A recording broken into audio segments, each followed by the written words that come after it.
Good evening, everyone. Welcome to Friday Night Live. We've got a skeleton crew tonight. We've got Ed with us. Hi. Hi, and of course, we've got Jennifer, the blind bard. Hey, guys. Good to see you all. And, pun intended. And, we are marching steadily towards Page, but, this weekend is Gen Con weekend, and Phil's out there at Gen Con Lucky. representing for Page, and we've been having some conversations out there, so that's really great. But we've got a great show scheduled tonight. We've got a couple of guests. We've got Mike Saxton from Thunderstruck Workshop, and we've got Jason Vey from Elfmere Games. So it's looking good. Amazing. It's been a while, right? Been a while for what? I mean, I remember Michael Saxton, but I don't know if I've ever met Jason Vey before tonight. Was he at Page last year? He's been to Page before, yeah. Mm-hmm. Yeah. So for me, it's just been a while since I've been on the show. I've been so busy and things have been crazy. I feel bad not having seen you guys in a while. Well, it's good to have you back with us. Well, thanks. Hopefully I won't embarrass us all. Oh, no, you're not going to embarrass us all, but let's go ahead and we're going to jump right into it. We're going to bring on Mike Saxton, but before we bring Mike on, we have a special little video about Mike that that Ed put together.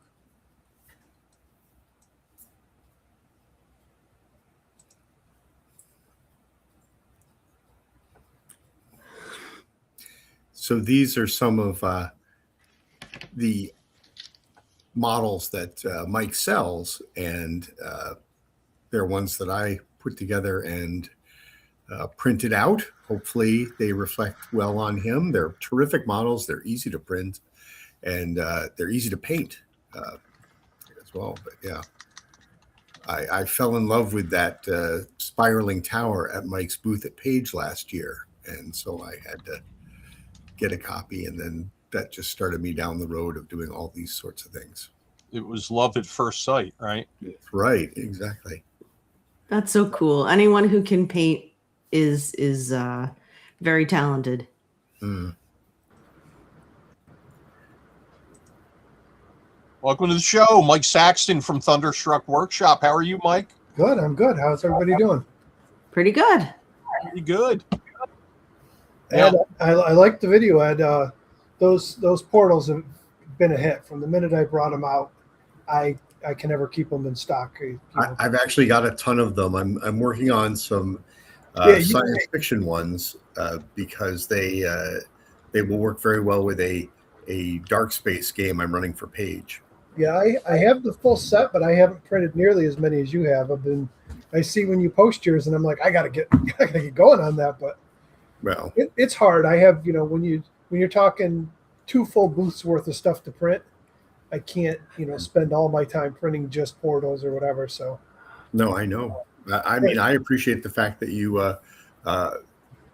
steered me in the right direction. And to be honest, your prints are nicer than mine. Your printer is nicer than mine, but I get the job done. And I always like calling out your stuff because, man, it's so easy to work with. You get them all cleaned up and ready to go. And I don't know if you saw, but Printable Scenery just dropped on the Kickstarter this week. And oh, wow. I forgot what it's even called, but this is all Gothic stuff. So the last one was Throne and Ash, and it was like medieval castle. This is all Gothic. And then the other half of the set, so there's this Gothic stuff, then there's the ruined versions, and then there's a whole Trench Crusade set. But so I always figure that if it's Gothic but it's ruined, then it must be Baroque. Yeah. That's cute. So they have that's really great. Yeah, the trench set, comes with actual trenches that go together, and it uses the same connectors that the Throne and Ash uses. And they've got regular and ruined versions, and then they have tombs that go with it. And I figured that, they'll work with any tabletop game. I'm going to make them. I'm going to print them, paint them up. And I'm going to paint up some, make some sets of the trenches too, and just bundle them up and, put a sign out there that they're, fully compatible with Trench Crusade, which I don't know. I've never checked out the skirmish games at Page. I know they're there. I've talked with like the historical miniature guys and stuff, but I've never really checked it out. So I don't know. Was anybody? I know Trench Crusade got real big last year. Was anybody playing that last year? Was anybody running it? Yeah, there was a Trench Crusade game, and I expect Trench Crusade there this year, probably with the guys and the gals from the Banished Zone. I think they're going to be running it. Running demos at a minimum. I know they're running Star Wars miniatures and lots of 40K, and of course we've got a big 40K tournament there this year. Nice. So there's quite a bit of stuff going on. Yeah. 40K isn't as out of my wheelhouse because those people, they love spending their money and they love being very specific. It's got to be specific miniatures, specific terrain, specific paints. It's not my wheelhouse, but yeah. Hey, Mike, I'm on your Etsy site right now. Yeah. I'm assuming that one you just showed me, you don't have that up there yet? No, it's not. It's not there right now. That looks really good, though. My Etsy store is woefully out of date. It's been hard to this year. This year started off great. Page was fantastic in January. February was a great month, and I'm assuming. I know it's not hitting the whole industry because Kickstarters seem to be doing gangbusters here. But as for sales for miniatures and terrain this year, it died after March. It's been a very slow year this whole spring and summer. It's tough. The economy's rough and people are just not spending as much. So it is what it is. Fortunately, I'm retired. I don't need it. It's just my hobby. It makes me extra money. So I don't stress it, but it's a little, it's frustrating when you have months where just through Etsy stores, you can have some months that, pay my mortgage. And then you have other months where I can, barely go out to dinner because sales are that low right now. But, is it the Darkness and Desolation series? Yes. Yep.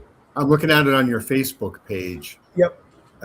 Sorry. I mean, I am listening, of course, but I'm such a big fan of your stuff that I always, when you show me something new, I always want to look it up. Yeah, I keep on top of printable scenery. They've been a really good license to have, and I've backed every Kickstarter they've ever had. Well, with the exception of one or two that were kind of out of theme, but I've been picking them up slowly because people still want them. Well, they're very good. Company. I've had a lot of good experiences. What I hope to have at Page this year is some of this here. Where are we here? You see the Wild West stuff there? Yes. So that was a Kickstarter, and he had a commercial license that you could buy it, but I wasn't part of the Kickstarter, so I was a late backer, and I just bought the whole set. And I reached out to the guy this year and said, "Hey, listen, this is showed pictures of my boots and stuff, and this is what I do. And how can I get a commercial license for it?" And he was nice enough to basically, he was like, "Yeah, don't worry about the payment. Just go ahead and sell my stuff." And I copied all of our emails and saved it all just in case. Yeah. No, they're good guys. I had a situation where I bought one of their Elven. Oh, yeah? That's not them. That's somebody completely different. That's like an individual that did a whole Kickstarter campaign. Well, that's cool. You should contact Zeb Cook, because he likes doing cowboy stuff, and maybe he could run a game using your cowboy scenery. Yeah. But yeah, my niece, or actually my grandniece, was down the other day, and she was looking at all my painted stuff. And you remember that really great Oasis set you did with like the tents and everything? Yep. She couldn't get enough of looking at that. She marveled over that. Nice. Yeah, I've got a lot of new stuff that you guys are going to see in my booth this year. I'm trying to figure out how I'm going to fit it all and cordon it off. But I have the entire Wasteland set. In fact, I have the entire Wasteland set for printable scenery printed, sitting on three tables over here, just stacked. None of it's been painted yet, but it's all just sitting there, and I got to get going on that. Devin in our chat says Mike's booth was super cool at Page 3. Loved looking at his stuff. Mike likes it better that if you buy it too, Devin, not just look at it. Looking's good, but yes, buying it was always better. We've got Ed Lopez with us tonight, so he's waiting patiently to see if anybody gets injured during the program, so he can send out representation letters. And GM Ben is with us. Hi, Ben. How are you? Hey, Ben. Good to see you. So, Mike, I heard a rumor earlier today that you might be planning a special event for Page. Is there any truth to that? No. Is there any truth to that? No, I should have known. Hello? Wait, No. May I ask what are in those? What are in those little bins there? All right. So listen, I told you this story. Originally it wasn't for Page. It was going to be for another small event in December. Just something local, just something to introduce it and try it out. But I haven't gotten anywhere with it, and if I don't get it done, part of the problem is, again, you come to Page, I come with just me and my wife. It's long days running the booth and setting things up and all that stuff. So I hate to leave and take a 4-hour block to run games. If I had employees or something, it'd be different. But if I called my wife my employee, I'd probably get in trouble. So what you're saying is you're too busy counting money at Page, so you can't get a. If that's how you're reading that, sure. Yeah. Hey, I'll tell you though, I've mentioned this before. If we can work together and come up with a plan, I may be able to find some volunteers who'd be happy to run games using your stuff. I mean, we did it last year with the WizKids Page tournament. That was run with all WizKids stuff. We put up signs with QR codes. I'm sure we could find a couple of people who we can depend on who would run really good games with your. So where this came about, Ron was hinting at the bins that are over here. Those bins. I wasn't hinting. I was asking what was in those bins. Well, so two of them are completely filled with unopened Mario Kart Hot Wheels. Oh, and then the top bin has a whole bunch of terrain stuff, Mario Kart related, that's 3D printed, and it's not painted because that was all printed in multicolor, so it was beautiful. I don't have to paint anything. And the Gaslands book. And what we're going to do was put together a Mario Kart Gaslands setup. Oh, nice. There's a local group right here, local to me, about 20 minutes away from me, that call themselves the Skirmishers Guild, and they do pretty much skirmish games. And man, there's the one guy that runs it. He goes above and beyond. Every board he makes is just phenomenal. He's doing a mix-up of oh man, I don't know what it's even called. It was some flying game. I'm trying to look it up here because he's been posting about it, and he's done a Mario Kart, he did the Mario Kart Gaslands. It has a full board. He builds permanent boards. They're multi-level and whatnot. He's doing Crimson Skies Gaslands. Oh. And nice. He's also done a Star Wars Pod Racer Gaslands. But they do other games. But, those have been real popular for him. They go to conventions. They're going to be at, Carnage Con? Is that what's coming up? I don't know. There's one. I don't know, man. There's one in Massachusetts or something coming up, or Connecticut, that he's going to. I tried to get him to come to Page. And, for him, he's like, oh, he's got a little kid at home and 4 hours away, and I don't have time to do it. But he's going to this, his, but he's, his priorities are all messed up. I know, but he's going to one in Massachusetts, so. But it is what it is. So I decided, well, if I can't get them to come, maybe I'll do it myself. But it's a lot of work to tackle on top of other stuff I'm doing. So we'll see if it happens or not. I bought all the I bought those carts. So at some point I will use them. That's what we all say. I've still got a spinner rack full of miniatures I haven't painted. Yeah, well, the thing is, I can print miniatures and buy miniatures and have a whole list there. These things, I mean, those carts, man. Yeah, I had to hunt like 10 different stores because they sell them at Walmart, at Target, at little different grocery stores, and they've got chase vehicles and all kinds of stuff.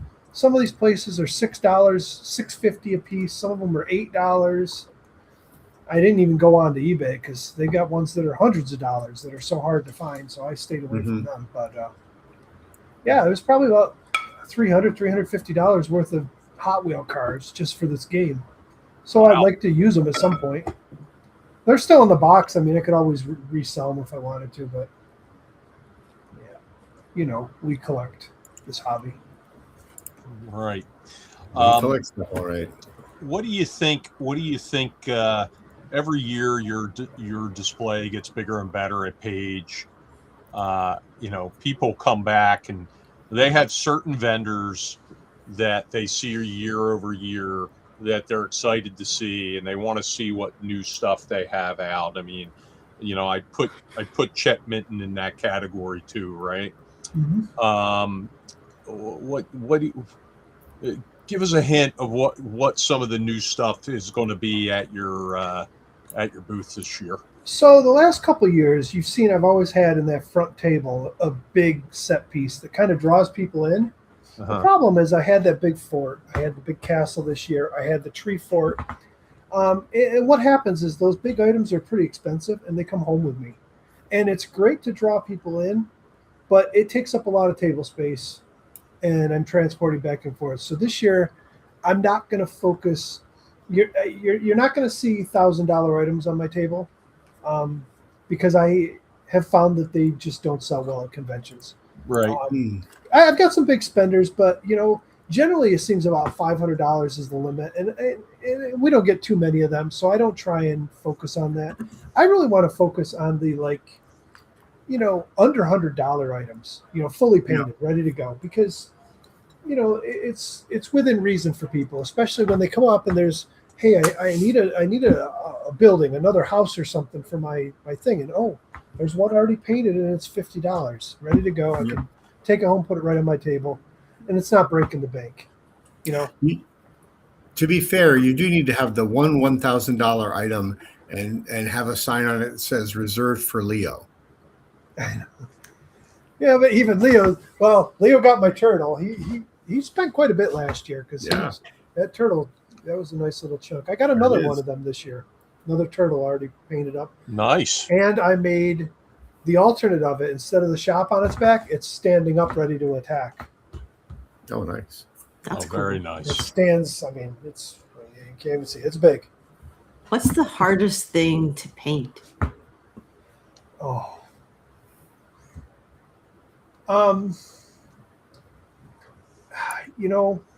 Ropes. They're not hard to paint, but man, some of those printable scenery things, they might have on a single piece, they might have 100 ropes on the thing that you got to hand paint every little one of them and then throw a wash on them, and it's just time consuming. I don't think any of it's difficult, but there's a lot of stuff that I look at after I finish a piece, go, I don't ever want to do that piece again. Is there anything that's particularly hard to print? No. Oh God. No. Torch bearers. yeah.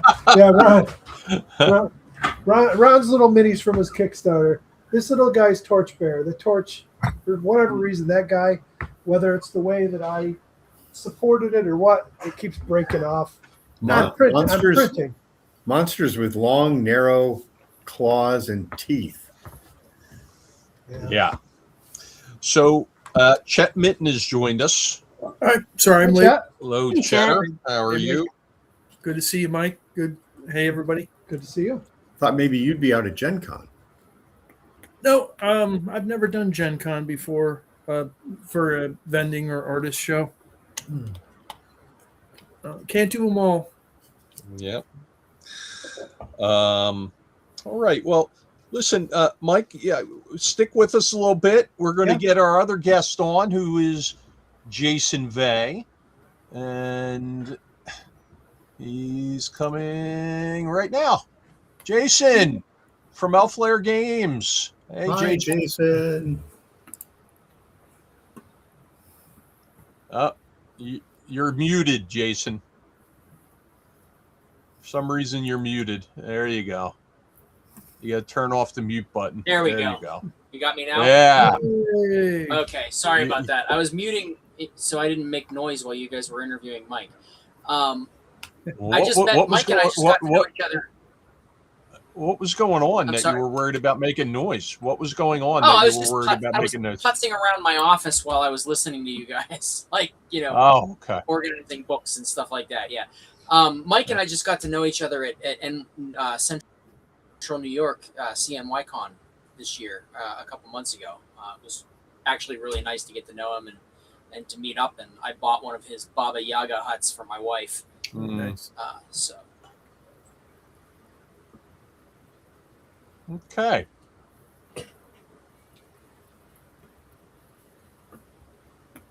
So you. Oh, go ahead. Go ahead. Go ahead. You were prepared with a bunch of questions. Go ahead. Well, your first experience with gaming was, when you were really young, like age 5. What was your first experience like for you? It set me on the path that I'm on right now. So,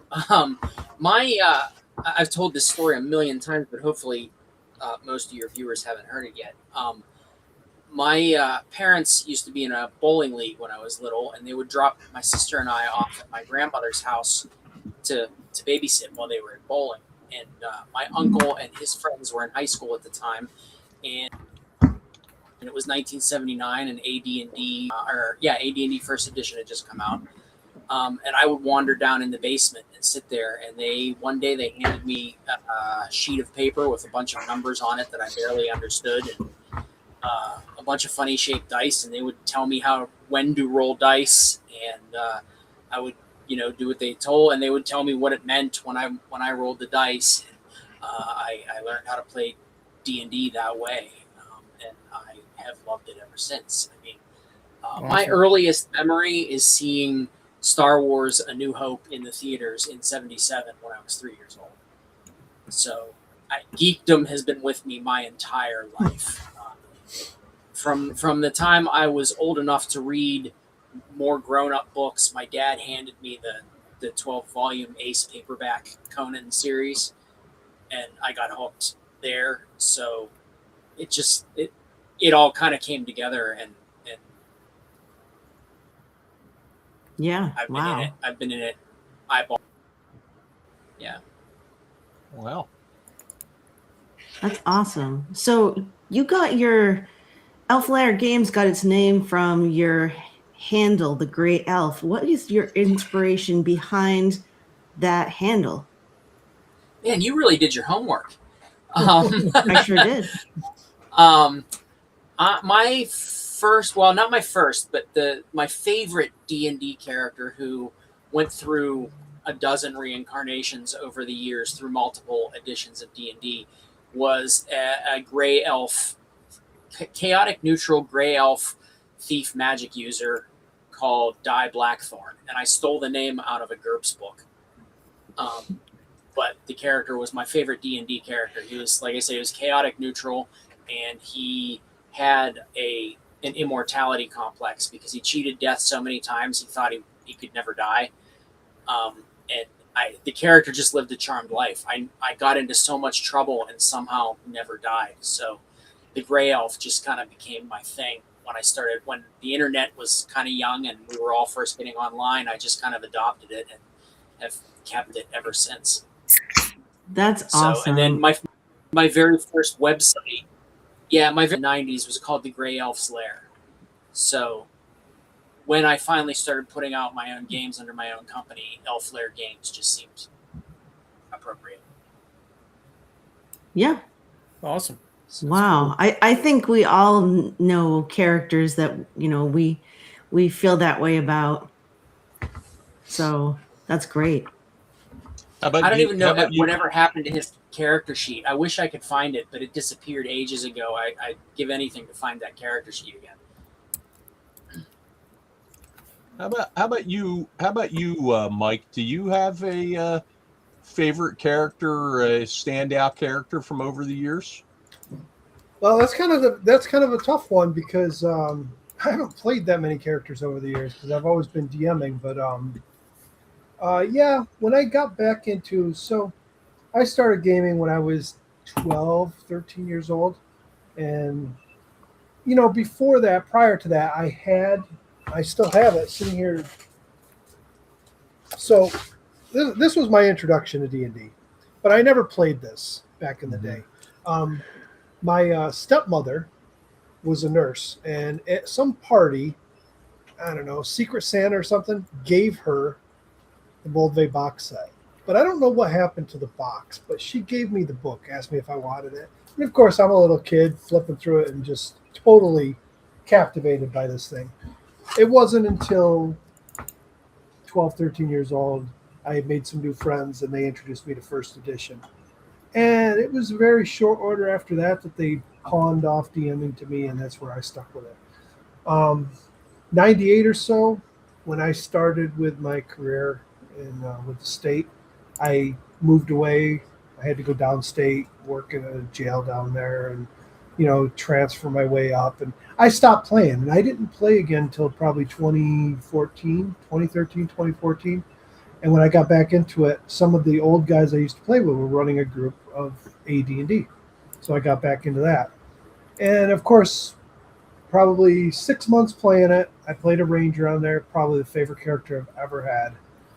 And then hunting season rolled around. The DM's like, I don't have time for this. Somebody else wanted DM. And of course, I got, that was the end of my playing. And it was back to DMing. Oh, so you're a forever DM then? Yeah, pretty much a forever DM. Yeah. So let me ask you this: who is your favorite NPC that you've played? Oh, I don't know, man. That's a tough one. I don't even know if I can. I mean, I've got lots of stuff because I run a lot of homebrew stuff. So, for years I ran homebrew stuff, but I don't know, man. My world's always changing. I don't know if I have a favorite. I have a favorite in my campaigns. Do you? Yeah, I've got a couple, but one that really sticks out is a very mischievous and stubborn leprechaun by the name of Danny Mahoney. Nice. Cool. So you have a reoccurring comedy skit. Yeah, well, not so much a comedy skit, and they never see him first. They always smell pipe smoke first. Nice. And Nice. there's Danny Mahoney, and he's very sharp-tongued, and he's always in the right place at the right time, and in the wrong place at the wrong time for them. So yeah, that's been a lot of fun over the years. How about you, Jason? I definitely have a favorite NPC. I have been running a kind of a kitchen sink urban fantasy game that started as Buffy the Vampire Slayer game back in 2001, and I've been running it ever since. So we're in our 25th year of that, on and off right now. And I have a character named an NPC named Sandra Stevens, who was created just to kind of be we had a Slayer, of course, in our first season of the game, and she was created to be a high school friend of the Slayer, a foil, and she just eventually kind of got more and more fleshed out and became kind of a permanent fixture in the band. And she is a snarky, sarcastic goth girl who is, well, goth woman now because the character's in her late 30s, I would guess, in the game. But she is also inspired, which in the Unisystem is a character that gets their powers directly from heaven. So she has she can do miracles and things like that. And she's a Gnostic, a sarcastic Gnostic goth chick. She's become a very deep and very complex character, and my players love her. And so I just keep her around, and she keeps coming back. And I converted her to kind of like my wife. Kind of like my wife. There you go. She sounds fun. She is a lot of fun. I actually converted her to a player character for somebody else's game, so I could have a chance to play her as PC briefly. So, yeah. How about you, Ed? Oh man, there've been a lot over the years. A lot of the characters that have been the most fun to play have been throwaway characters that are, for some reason, ended up hanging around with the party longer than they should have. In the current campaign I'm running, there's an NPC she's a half elf, and she was brought in as kind of a merchant alchemist for this fair. And her name was Jorleen, and she kind of acts and sounds like an alchemist with that sort of name who has been using too much of her own wares. But she's actually really smart if you can get her to pay attention.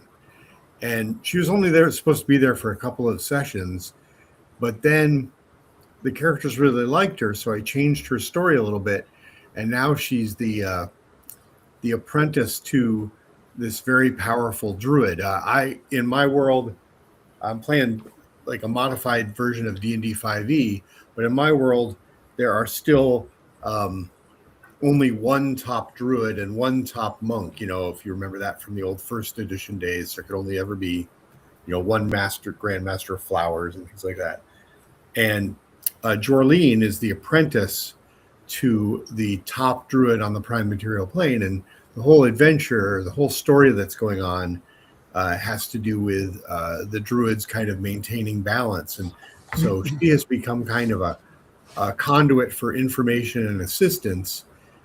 And as one other little thing, turns out she's actually a silver dragon who has transformed into a human. I love that. Well, and that's tying into another part of I usually, when I run a campaign, there's usually multiple sort of levels of conflict that all sort of eventually gets brought together. And somehow these dragons who have been, hiding around the world a lot have something to do with this whole weird druid war that's going on. And so, Jorleen has been a lot of fun to play. The players seem to be eager to see her again all the time. And when she doesn't make an appearance for a couple of sessions, they're always kind of like, well, where's Jorleen? What's Jorleen doing? And so I bring her back and everything. And it's been a lot of fun. But yeah, she's another one of those characters who wasn't supposed to be a big deal, made a guest starring appearance, but then made such a impact that, I guess she's got to get bumped to regular cast. Yeah. Nice. Yeah. That's always the best characters, when you have one of those and your players actually ask you to bring them back. Like, what's this character doing? What happened to them? And those characters become really special. Yeah, they do. They do. And just jumping over here to the crowd, we've got Mr. Ear Trumpets checking in from Australia. We've got George Hardy checking in from the Lehigh Valley in Pennsylvania. Got John Schmidt with us tonight. Got artist Joey Dossel from Queens. And we've got Christian Stenzel with us here, in addition to Ed Lopez and Devin and some of the other folks that have checked in via chat. Jen, what other questions you have? I know you're loaded up for bear. Yeah. Well, okay. So I know that you have been published with a lot of studios like Trollord and Eden and two other ones that I can't remember at the moment. But, you're no stranger to publishing your own your own stuff, and I'm just wondering, how did you break into the industry, and what does it take for an aspiring writer to break in? How hard is it? I think those are two very, at one point in time, those questions would have been intricately connected, but I think that now they're very separate questions, because when I broke in, it was a whole different world than it is now. That makes sense. My first published work was for Palladium Books back in, I want to say 1999, I think it was actually. I published an article and a short story in one of their Rifter publications for Nightbane, and managed to parlay that into a full source book. That's cool. And I don't like to get into the whole details of that, because my relationship with Palladium ended very badly. It's all water under the bridge now. Kevin and I have kind of buried the hatchet a long time ago. That's good, because I was just about to check how close you two were together in the vendor's room at Page. So we buried the hatchet a long time ago. I saw him at Page last year. We didn't get to talk much, but I saw him there. And I actually bought their new TMNT great re-release that came out, which I'm really excited about. No, at this point, I have nothing against Kevin or Palladium or anything. It didn't go well 26 years ago. But after that, Eden Studios kind of kept me in the game. Things had ended so badly with Palladium that I was ready to quit game design altogether, until the guys I had a fan page up for the Unisystem, a fan website up for the Unisystem with like house rules and stuff like that, and here's how you do fantasy gaming with the cinematic Unisystem. And that specific one, Alex Jercott reached out to me and said, "Hey, we really liked your fantasy rules. We'd like you to write a fantasy source book for All Flesh Must." What did you say his last? Alex? What? Jercott. Oh, Jercott. Okay. I heard something else there for a moment. Okay. Yeah, no. I don't even know whatever happened to Alex. I'm sure he's still out there somewhere, but I don't know that. I don't think he's involved with. But he was a super nice guy. Okay. I always liked him a lot. But yeah, that's really how I got into doing this regularly, was writing for Eden.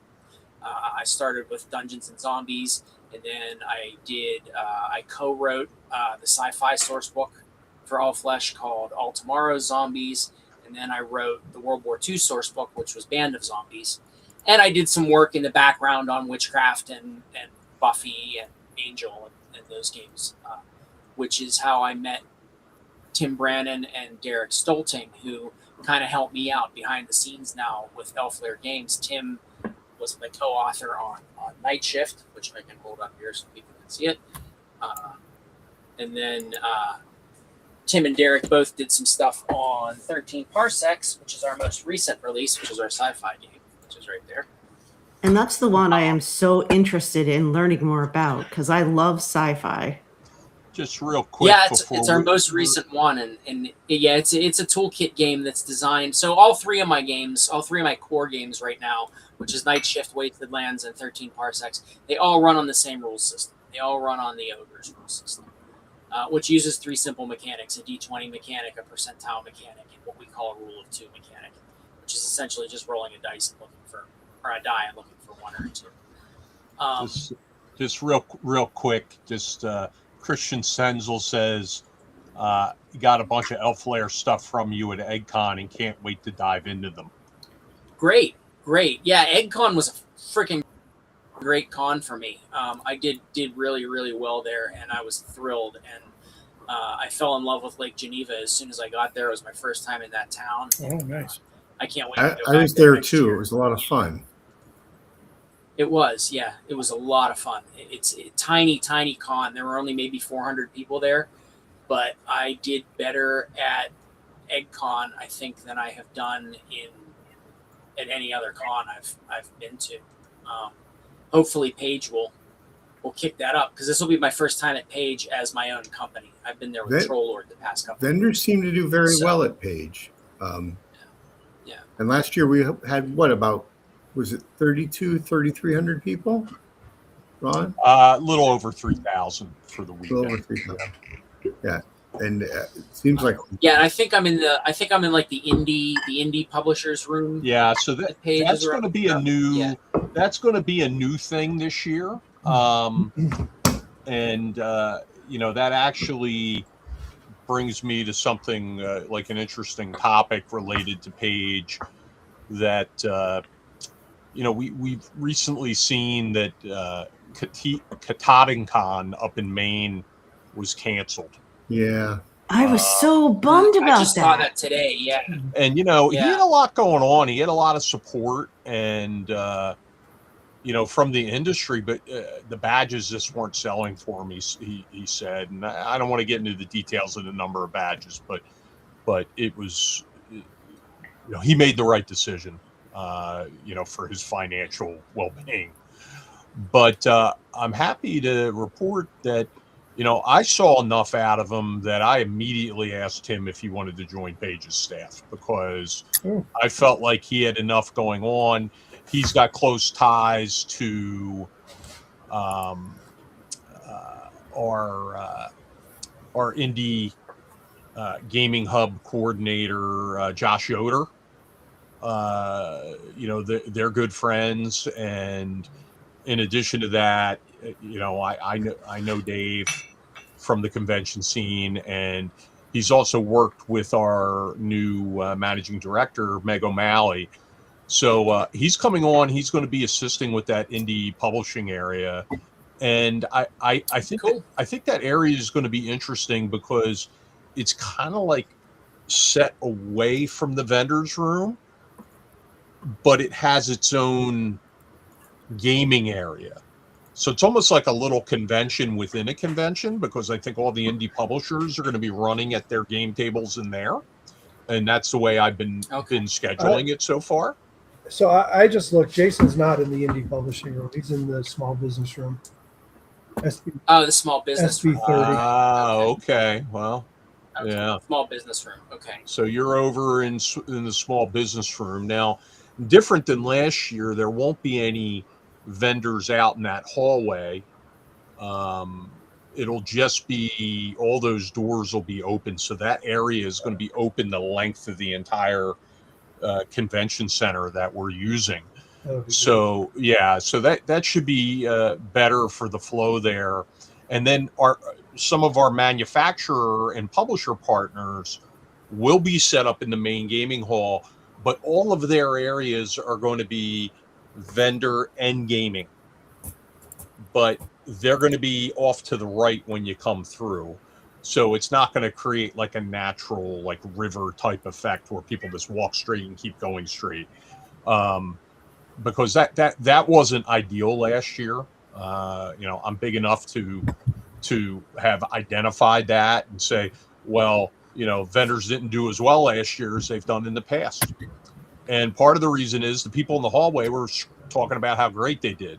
Now, depending on who you are, like we said earlier, there are certain vendors that people come and they seek out.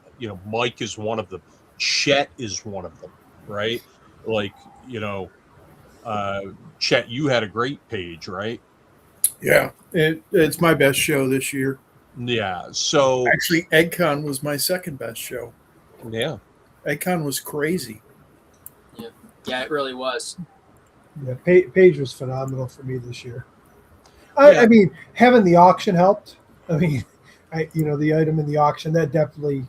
Yeah, it was the cherry on the top, though. I mean, I can't count. I'm still kicking myself for dropping out on the bidding on that. And you want to talk about the pig of pigs. The guy who got that also managed to get another 10 of them. Oh my God! From the complete strategist in King of Prussia. Wow! And did he pay as much for the other 10? No. I was gonna say. Is this the bookshelves? Yeah, it was the bookshelves. He paid about $9,000 for 10 of them. Oh, okay. But with that being said, they were beat. I mean, they were well loved. I think the one I brought was in great shape. That was in great shape. Yeah. Oh yeah. Yeah. So, yeah. If only I could find more of them. Well, they're out there, Yeah, like I've got that front facing one, Yep. the big one, the I front like facing I one. like the one. If I found one like the one you have, I'd probably keep that one. But You should make a little 3D print of one, yeah, lettering. I don't think it'd be worth quite as much. No, but it'd be nice. Yeah. Yeah, when I liberated mine, I found it in an antique shop, but it wasn't for sale. The how antique shops are often like vendor specific, like it's a bunch of vendors Yep. all in one big place and they're all paying their little amounts of rent. It had Like a consignment shop, basically. it had Elvis memorabilia in it. Yeah, so funny story with mine. I was like, so every night when I go up to bed, I got an iPad that I use it for the business, for running my Square app, but the rest of the year it sits on my nightstand. And when I go up to bed, I'll sit there and browse whatever, and until I get tired and shut it off and go to sleep. And I'm sitting there browsing through Facebook and I'm checking Marketplace, and there it is. It just shows up on Marketplace, and I knew exactly what it was. And the guy had it listed for $100. And I didn't even hesitate. I sent him a message and I said, I'll take it. Can I come get it tomorrow? And he's like, sure. And the whole day I just stressed, waiting. Because you knew somebody was going to go to him and go, I'll give you 500. I'll get, it was, that's a great story. There it was. I went up and pulled up, and he didn't even know what it was. That's a 4,000% markup. Yeah. And it came out of in Syracuse. There used to be a hobby shop that was all model airplanes and stuff. Yeah, like the ones you fly, like the motorized, that kind of stuff. Yep. But he had model kits and all that, and they went out of business last year. Finally, they've been operating forever, so they must have picked that bookshelf up out of the Walden Books or something when they were closing, and just used it as a shelf in their store. And the guy I bought it from, it was a storage container out in the middle of nowhere, and he did store cleanouts. He told me that store closed, and he picked it up. And yeah, it was funny when I found the one I found. I went to the front counter. I said, "Is that vendor here? Is he? Were they here? Can I talk to them?" Said no, but they got him on the phone, and we got on the phone. I was prepared to make an offer. Not, I wasn't going to go crazy, but I was prepared to make a good offer on it, depending on what they had to say. And guy says to me, he goes, I get on the phone. I said, "Yeah, I'm interested in that Dungeons and Dragons shelf you have." And he goes, "Well, let me tell you something. I know exactly what I got." Like, he was just not nice. He goes, "I won't take less than $250 for it. Don't even try to offer me less than $250. I said, $250 done. I'm going to throw all the stuff onto the floor, and I'm going to put it right in my truck right now. I'll pay the girl." And he's like, I said, $250. It's all good. I'm not even going to haggle. I just put it right into the back. I mean, normally I would have said something like, "Hey man, you're way low. Like I can give you a few more bucks." But he was just such a jerk. I was just like, "Yep, $250, done deal." Yeah, this guy, when I pulled up, I mean, I pull up and he's got like a box truck there, and they're unloading stuff, filling it up, and they've got like 4 doors open in the storage container, like 4 storage units, just packed with stuff, and he's just loading stuff into it. And he pulled that one out, and it's sitting there, and he's like, "Oh yeah," he's like, and he's looking at it. I mean, and those bookshelves, I mean, they're particle board and cam locks. I mean, they were made to just put in a store. They're nothing special. That's why everybody's like, "I can't believe you got so much money." I go, "You don't understand this hobby and the collectors. They're just willing to pay. That's a piece of history to them, and they're willing to pay for it." Yeah, for me, I have a funny. It's a little tangential, but it's kind of sort of related with books that I saw on the shelves. Once I went in and I saw a copy of Amazing Adventures there, which they had in their locked up collector's shelf for like $80 or something like that. And I called the store manager over and I went, that game is not selling for $80. And they went, who are you to say that? We know exactly what we're doing. We do our research. And I went, I'm the author of that game, and it's actually still in print. You can go to Troll Lord Games and buy it for $25 right now. Like, you know, and they were just utterly dismissive of me. Like, you don't know what you're talking about, kid, go away. How do we know? I'm like, I can show you my ID. Like, my name's right on the cover. And Wow. I said, I don't have a dog in that race. I'm just telling you, it's going to sit behind that door for months. Was this one of the ones in Pittsburgh? Yeah. Yeah. You know what? There's the one of the three that are left. There were four, and now there's three. Yeah.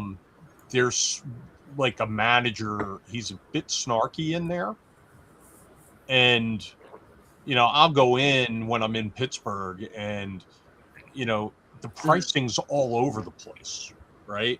Like they've got things that are valuable that they don't have priced high at all.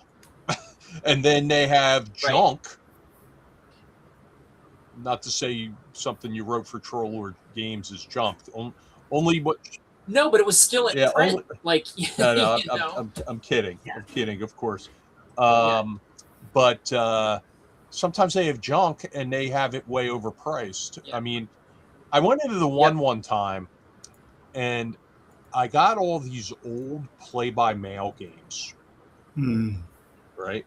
And and when I'm looking at the labels on them, they had all been sent to Flying Buffalo in Arizona. So this was Flying Buffalo buying up everybody else's, making sure they were getting one copy of everybody's play-by-mail games in the 70s when Flying Buffalo, that was their gimmick. They were doing play-by-mail stuff. It was a massive collection. Like, I've never seen a collection of that stuff so comprehensive all in one place. All this stuff for like $2. I was like, you know, just like, I need another shopping cart.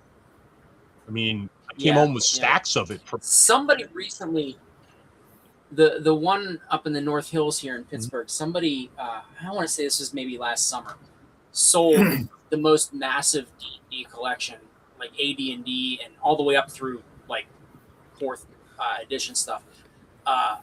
Just this massive collection to that store, and for months you could go in there and just pick through it. And again, some of the stuff was just stupidly overpriced. And some of it, I know what you're talking about. They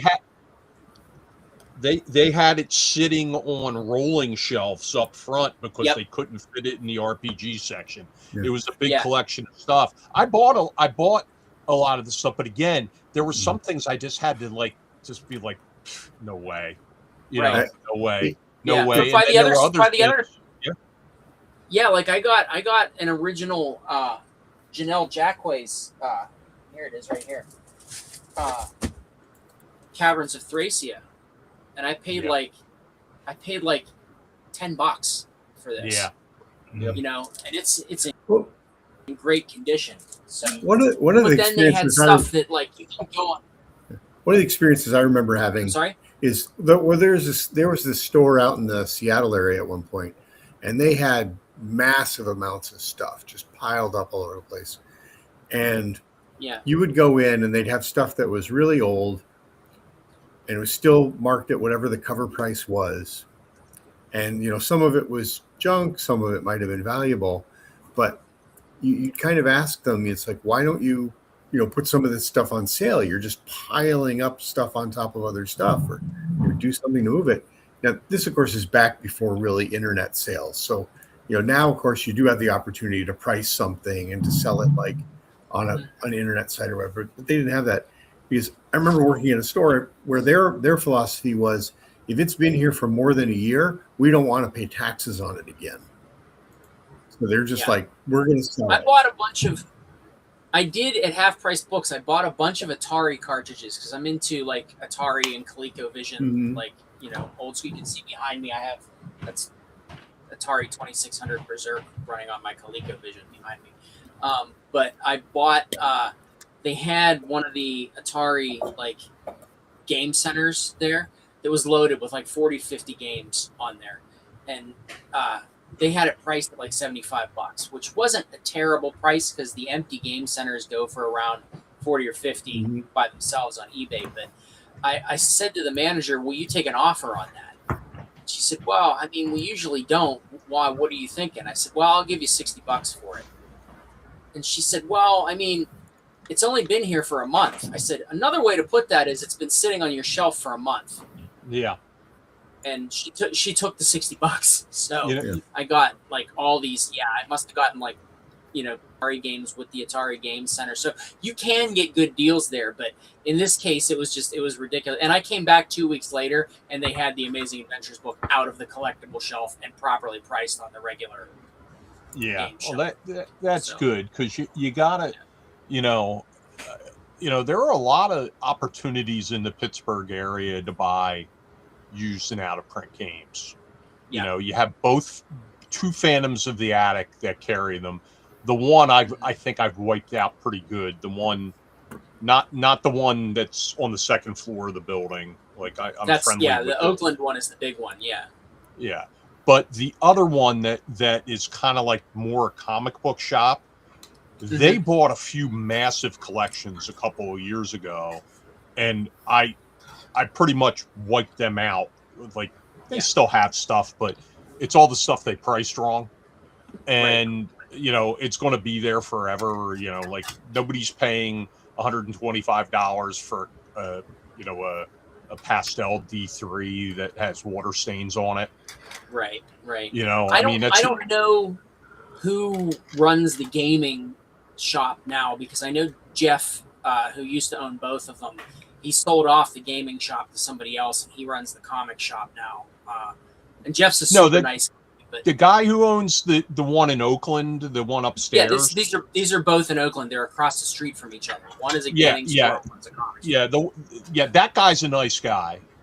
Super nice guy. And unfortunately, his longtime girlfriend, who was like a fixture in the store every time you walked in there, she was like working in there.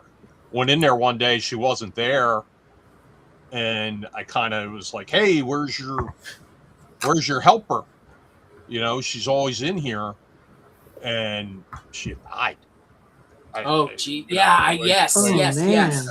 Yeah, I remember when she passed. It was like a freak. It was like not like a freak thing, but realized she had an illness and away she went. And he's but that guy's a real good guy. He actually has done a lot for Page over the years in terms of promoting Page. But then another store out there is Game Masters, right? Yep. And you go in there, you see Phil, who's Jen. That's the blind guy who owns the game store out there. You got to get there one of these days.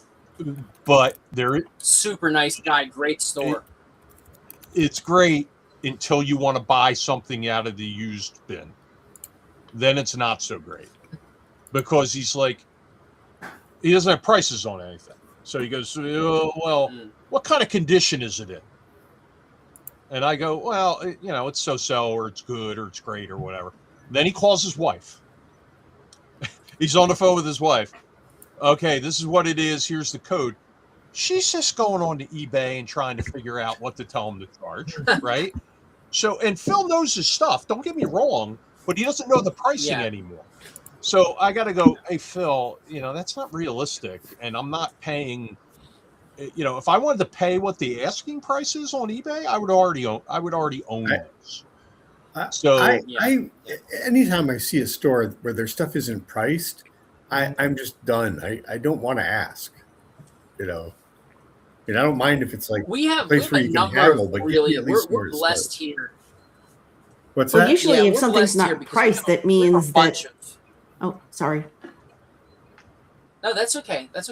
I was just going to say we're blessed in this town because we have a bunch of really, really cool gaming stores. Games Unlimited. Games Unlimited's a good one. Yeah, Games Unlimited. There's a small one in Bethel Park called Drawbridge Games. It's run by my friend Rico. I've been in there. Yeah. I'll have to check that Super out. guy, really nice store. His RPG section is very small because he focuses heavily on board games and miniatures. Mhm. But he does have a nice little RPG section, and he can order anything you want. You know, super nice guy. And then they're more of a chain, but in Robinson Mall, there's Four Horsemen, which is gigantic game store. Yeah, but it's And it's everything's retail, and there's it's more, it feels like a chain store. it's when you walk everything. in. It's you can anything you can get there, you can get anywhere else is the problem. You know what I mean? Yeah. And There's the reason reason you're I not like going to go there and find treasures.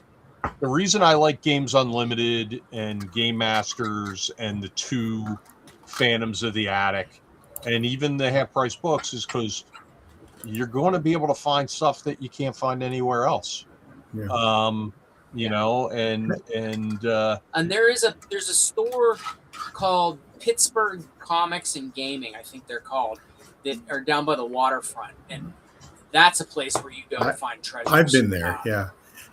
when you say down by the waterfront, are you talking about the Strip or where are we talking about? No. It's actually called the Waterfront. Okay. Shops at the Waterfront. Okay. Yeah, it's in East near. My brain's blanking on the neighborhood right now. Homestead. Oh, okay, Homestead, sure. Homestead. Okay. So I have to And ask this very important It's just a question. huge, multiple strip malls. Since I have to ask this very important question, since my wife and I used to like going out to Pittsburgh at least a couple of times a year, and I've got to figure out a way to get out there again this year. What are your 3 favorite restaurants? Low, middle, high, like I don't know, pricing or fanciness or whatever. Well, I don't do fancy.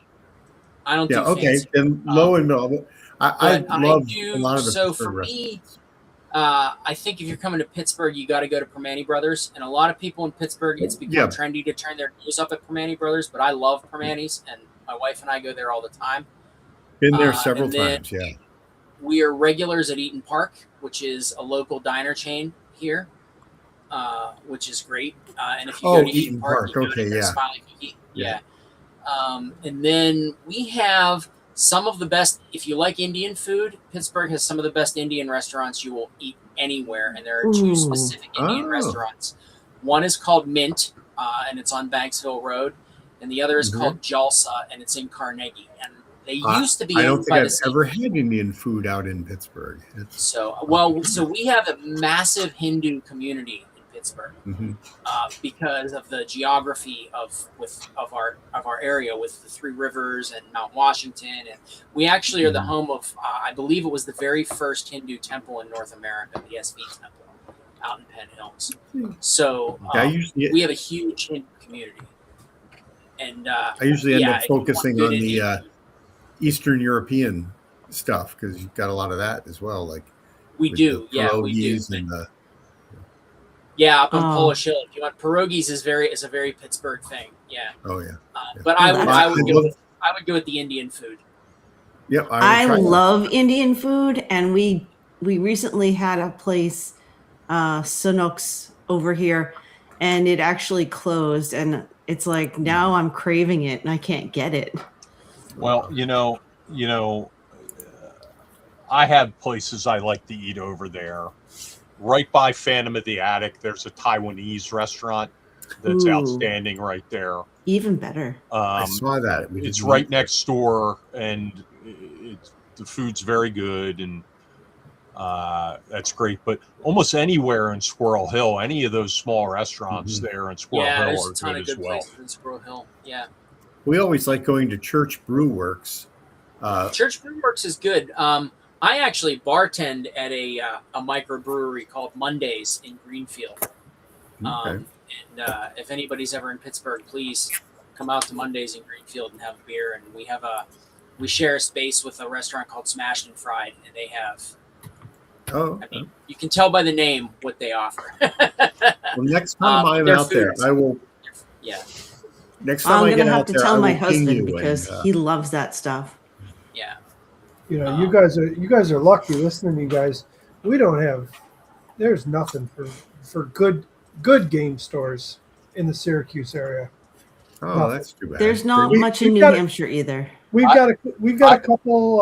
I agree with you, Mike, because when I've been up in that area, There's nothing. yeah, I'm not real impressed with there's that one big store. I don't remember what the name of it is. There's a store. Play the game, read the story. Yeah. That's it. Yeah. They've it's got okay. one. They've got a store in Destiny, and they've got a store like 2 miles away. Their main store on Clinton Street, and they're big stores, but everything is retail, MSRP or higher. You're not finding any deals there. They don't seem to take in trades, so you don't find used stuff very often. I was spoiled. Growing up in northeastern PA, right over the border in Johnson City, we had Fat Cat Books, which was a wonderful store up in Johnson City. It's changed hands a few times now. It basically had been passed down to like various managers. But there used to be, I can't remember the name of it, there used to be a good game store up in Ithaca, New York, which probably doesn't exist anymore. But Ithaca's not too close to Syracuse, is it? Probably about an hour away. It's striking distance. For Yeah, sure. I mean, so I grew up in, it's called Auburn, New York. It's probably Yep. about half an hour from Syracuse. Auburn, that's where I was born and raised and grew up there most of my life. I've been here 10 years now, and I'm outside of Syracuse. I'm not in Syracuse. I'm in a Yeah. small How close little is that to Buffalo? town. I'm get on the thruway 2 to 2.5 hours from Buffalo. Okay. Even though I grew up in PA, when I was in marching band in high school, we used to compete in the New York State Field Band Conference, and we used to have our championships at the Syracuse Carrier Dome every year. Yep. So, Yeah, it's not the Carrier Dome anymore. It's what's it called now? I forgot what it's even called. It's not even a dome anymore. Oh, really? They took the roof off. It's got a hard roof on it now. I didn't know that. Wow. Yeah, they removed the dome from it, the inflatable dome. It's I'll tell you what, I was there for my wife's old job used to be sponsors every year for one of the games and for their football games. We went for the SU game where they played, was it North Carolina? And it was like one of the biggest games they ever had. We went in that place with the new hard roof on it. It is the loudest place you've ever been in. It is so, and they're doing concerts again there. And the concerts, everybody says it's horrible because it echoes so bad with that new roof in it. But yeah, I don't know. I found there's a lot of real little game stores around me. I didn't even know they were around. I found like 4 new ones today, just Googling and looking them up, all because of this stupid game right here. This game, probably never even heard of it. Sorcery. They did a Kickstarter on it some years back in 2023. It is a card game, kind of similar to Magic the Gathering, but better. And I know that would be a controversial That's statement. what Phil would say about Spellfire. Really? Spellfire? Yeah, Well- exactly. That's everybody else's reaction too. Yeah. So this game is absolutely fantastic. I found a local store that's mostly a sports card store that had these starter kits. That's what that box was. And there's 2 different starter kits. And then there's 3 sets for it. And I actually found them and had to order them online. It's very hard to get. It's really weird because the guy that makes it, it's super successful. They're selling out constantly. You can't keep the stuff in stock. But he's not pushing really hard to get it in the stores. There's no stores in Syracuse that carry it. I have to order it online. Well, it's very similar. Listen, it's very similar to the situation with Monolith and the Conan RPG, right?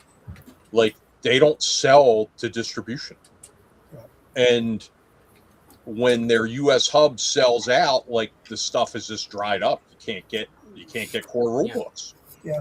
And people are like murdering for them, but so. I remember when it went to Kickstarter, the competition to buy one on the secondary market, because a lot of people buy Kickstarter stuff and then immediately try to flip it Yeah. for whatever reason. Yep. Okay, you're not making a ton of money when you do that, but on the Conan game, they were making a lot of money. I mean, Oh, they were yeah. like tripling their money because people just wanted the physical rule book. And it's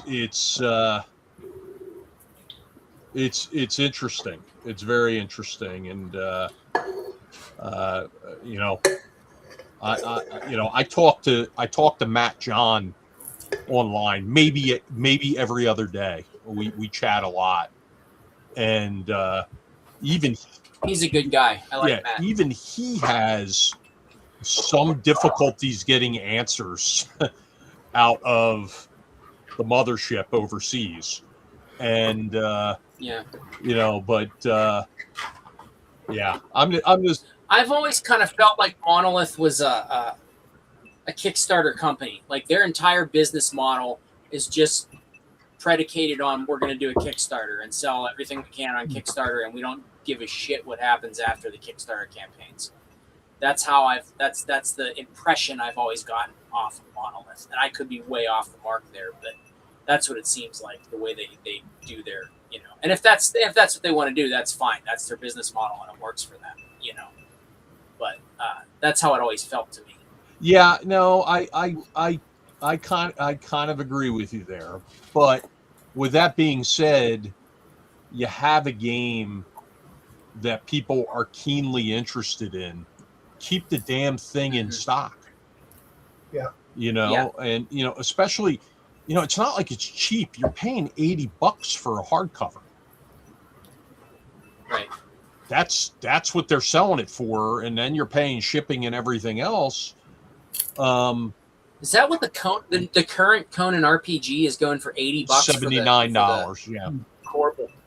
Holy shit! I didn't pay anywhere near that much in the Kickstarter campaign. Right. No, that's what I'm saying. But that's what they're selling it at. If you want a set of the Conan Wheel of Pain dice, $23 for a set of dice, or a set and a half, I'll call it. And people are paying it. Like, they're happy to pay it, and I noticed. Yeah, I've noticed that custom dice amounts of money these days. And I wish. Yeah, I think that's higher. It's higher than they should. Yeah.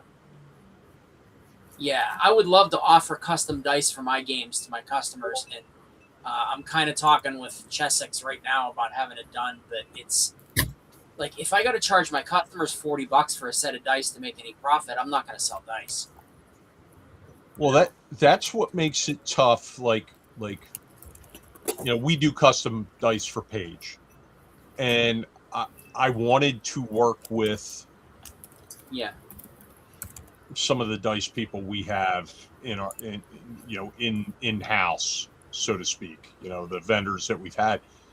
It's not possible. They're not getting the numbers, the pricing they need to be able to sell it to us at a price where we can sell it to the attendees. And I remember on a couple of occasions having to say, I can't in good faith ask customers to pay this amount of money for these dice. I can't.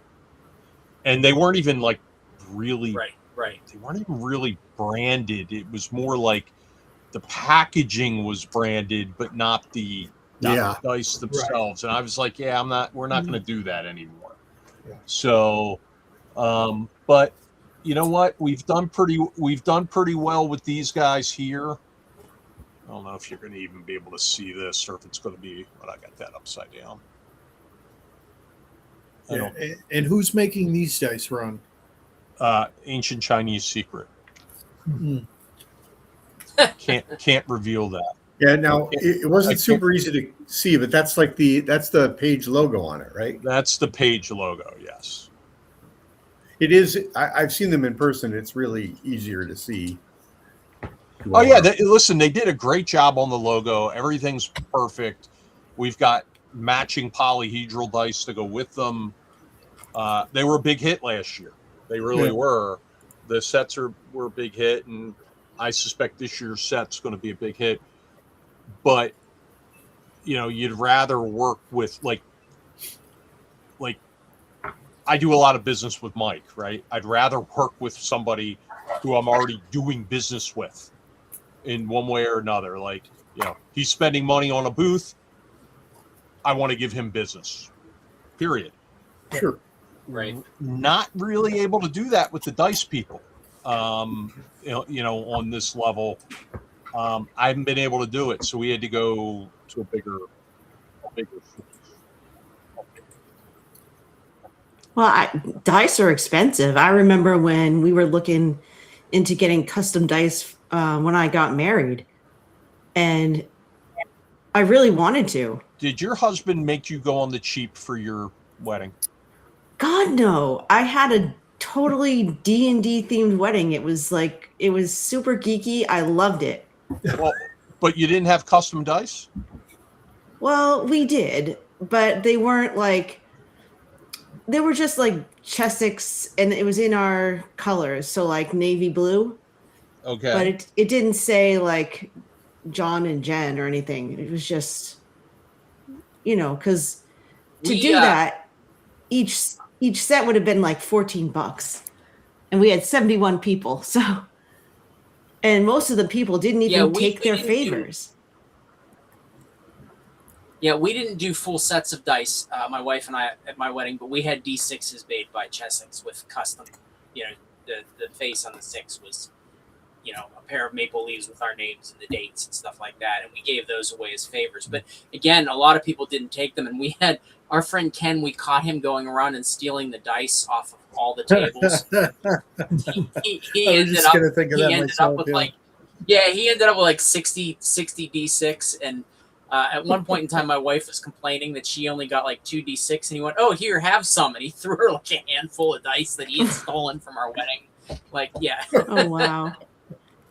Yeah, we had like mini place cards with like a mini character sheet, and then we had pencils on the table, and like all sorts of like explanations on how you play the game, so people could do it if they wanted. It was a lot of fun. Another question for Chat. Chat, can you hear me? Chat or chat? Chat. Oh, I'm sorry. For you. I go ahead. Question: do you with your artwork, do you do traditional hand painting or is it digital, or do you do both? Well, I can do both. So right now, I mainly do pencil and ink traditionally, and then color digitally. Okay. Just because of the quickness, the demand, and what people are looking for. But I do paint traditionally. I do acrylics. I do watercolors, gouache. Isn't that one of your paintings behind you? Yeah, that is. I've got that one that he's got behind him. The one below it. The one below it. This one here is actually a print. Oh. It's my Red Riding Hood. It's just in a decorative frame. Oh, okay. I was just curious because when I got into this game here, one of the things that really drew me to it was the fact that they only do hand-painted artists. Yeah. They don't do digital. There's no AI, and they're sticking with it. It's hand-painted only. And they've gotten a bunch of old Magic the Gathering artists to come over. They've got Jeff Easley does it. They had a bunch of Frazetta artwork for their first set.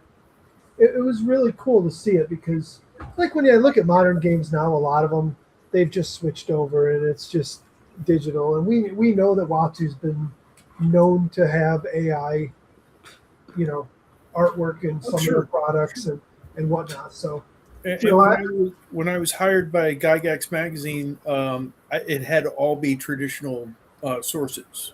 That's good. Yeah. So Chet, you also do cartography. Yes, Ron, I have not done the map for you yet. When you're doing your cartography, are you using pencil and pen, or are you doing it digitally? Cartography I do always with pencil and pen. Oh, okay. Where are you? Yeah. Where's your pencil and pens? They're actually right over here. Oh, good. That's my downstairs studio over here. Oh, that's good. Versus my upstairs studio. That's good. So, Chet, are you are you going to be the artist for the Page Book of Adventures? So I'm going to do one of the covers. Then we're going to use Joey Dossel for one of the covers. We have several great artists for the interior. We have Chandra Ryer, who's done artwork for us before, Joey Dossel, and there's a few other ones that, like Mike Greer, will be doing some artwork for us. Stan. And right now we have to organize what we need and stuff like that. But yeah, we should be able to have more artists in addition. I don't know the Yeah, I don't know the others, but we got some more Joey does great stuff. Yeah, Joey's. We got some more submissions in. That's- I have to go over them. Things have been a little crazy the last couple of weeks, but I'm spending some time with it this weekend. Spend a little time with it this week. Most of the stuff we've been getting in is usable in one form or another. Got to reach out to a few people for some Way to clarifications, sell it, Ed. Way to Yeah. sell it. The stuff Well, we're it's gonna getting be is- great. I mean, it's usable. Yeah. Well, it's going to be great. It's like when you go into a God. restaurant and you say, "What's good?" and the waitress goes, "It's all Yeah. edible." I think Well, interpretations the thing is, of what from- one encounter Well, is different. You got to go from raw material to published product, and it doesn't happen Yeah. instantly. Well, how about Gotta- I heard a Jennifer Cash submitted an adventure. I did. Yep, I'm going to be looking at that one probably Oh, tomorrow. Okay. good. Yeah, let me know if there's anything I need to. Let us know if that qualifies as usable. We'll see. I hope so, because that encounter is going to. That was the impetus for the game I'm running at Page. So you did it drunk, is what you're saying. No, I took that encounter and I built it out to make Awesome. it That sounds full. Yeah, full adventure. Of course, I'm teasing, Jen. Oh, I know. You know, yeah. Yeah. So, Chet, tell us more about your cartography skills. What do you want to know? I prefer doing isometric maps versus aerial view maps myself. Yeah. And what are you working on now? Right this minute, I'm sitting here listening to you bust my balls. You know, Okay, this is going to be a dumb question, but for someone who doesn't have a lot of vision, what's the difference between isometric and aerial view? So the isometric is looking at a 2/3 angle downwards towards the plane, versus the aerial is directly above, looking down, straight down. straight down. Yeah. Oh, okay. So the old graph and paper, Yeah. the original type of mapping is the aerial. Okay, cool. Yeah. Ravenloft second edition did a lot of isometric stuff. Yeah. Yep. Ed, you might like this one. I had this thing made up for me on Lulu. It's the re-up version, which is basically combining a bunch of the books together with new artwork and whatnot. But since it's out of print, it was a nice, easy way. I think this book cost. That's nice. I think the book cost. You still give me credit Oh yeah, in you're there? credited in there. It's listed Very under. good. It's listed under the re-up team for the revised, expanded, and updated, and then previous edition designers, and it has you all listed. It says usable designer Ed. Usable designer, yeah. It's usable. It says, I got a says bunch of adequate. stories about working on Says stories, I'll adequate tell you. designer, Ed. Yes. So Lulu, is that like lot a of stories. another platform where you What? can sell your Did books? I say Hulu? No, you said Lulu. Lulu. Oh, Lulu. No, Yeah, Lulu, yeah, Lulu, Lulu. Yeah, Lulu. That's you can. They print books. Oh, And I think they do a really good job too. They actually do. They Yeah. do. Their quality make a is really. mistake- It's Yeah, better than I find Drive-Thru, their think. quality to be easily on par with what you get from Drive-Thru RPG, and it's much more user friendly to set up on a Lulu file. I sell my And if I you PDFs. get a have bad never book- heard of them before. Yeah, I sell my PDFs through DTRPG, but anything I do print on demand goes through Lulu. I don't use DTRPG Yeah. VOD because it's a nightmare. I'm not going to pull the whole stack out, but I've got like 12 books that I ordered. They're all Dark Sun. This one is just the campaign guide, and it basically took everything from second edition and I think some third edition stuff and combined it all into one book. But it's all the second edition rules. And I've got a whole shelf of these, like pretty much everything you could want for it. I mean, of course, I've got the box sets to go with it and all, but I kind of like having it all in one tome there. I could throw on the table when I play. And I haven't had a problem printing this stuff with them. I tell you now, if you get it and there's a problem with the cover or something, just suck it up and deal with it. Because if you call it out and tell them, they're going to tell you, nope, it's copyrighted materials and we're not going to reprint it for you. Yeah, And they I won't give you shit for doing yourself for your stuff if it's copyrighted. But if you contact them and say there's a problem with this, they're going to go look at it and go, well, you're printing illegal stuff, so you should. Yeah. Which if you're printing one copy, own it, it's not illegal. But yeah. Right. If you're printing one copy for yourself, they don't really care. But as soon as you call attention, or you decide, hey, I'm going to order 20 copies of this, I'm going to sell it, they'll cut you off right there. They'll cut you off. Yeah. Yeah. But it's as a business, I have a number of my POD projects for Elflair Games for sale through Lulu. Now, do you have to jump through any hoops to prove to them that you're the author for that? No. Nope. Not at all. So it was easier for you to prove you were the author to Lulu than it was at Half Price Books. Yeah. Half price, yeah. Lulu took my word for it more than Half Price Books did. Yeah. That's just incredible. Like, they should have taken your word. Yeah. So Jen, what are you drinking tonight? What is?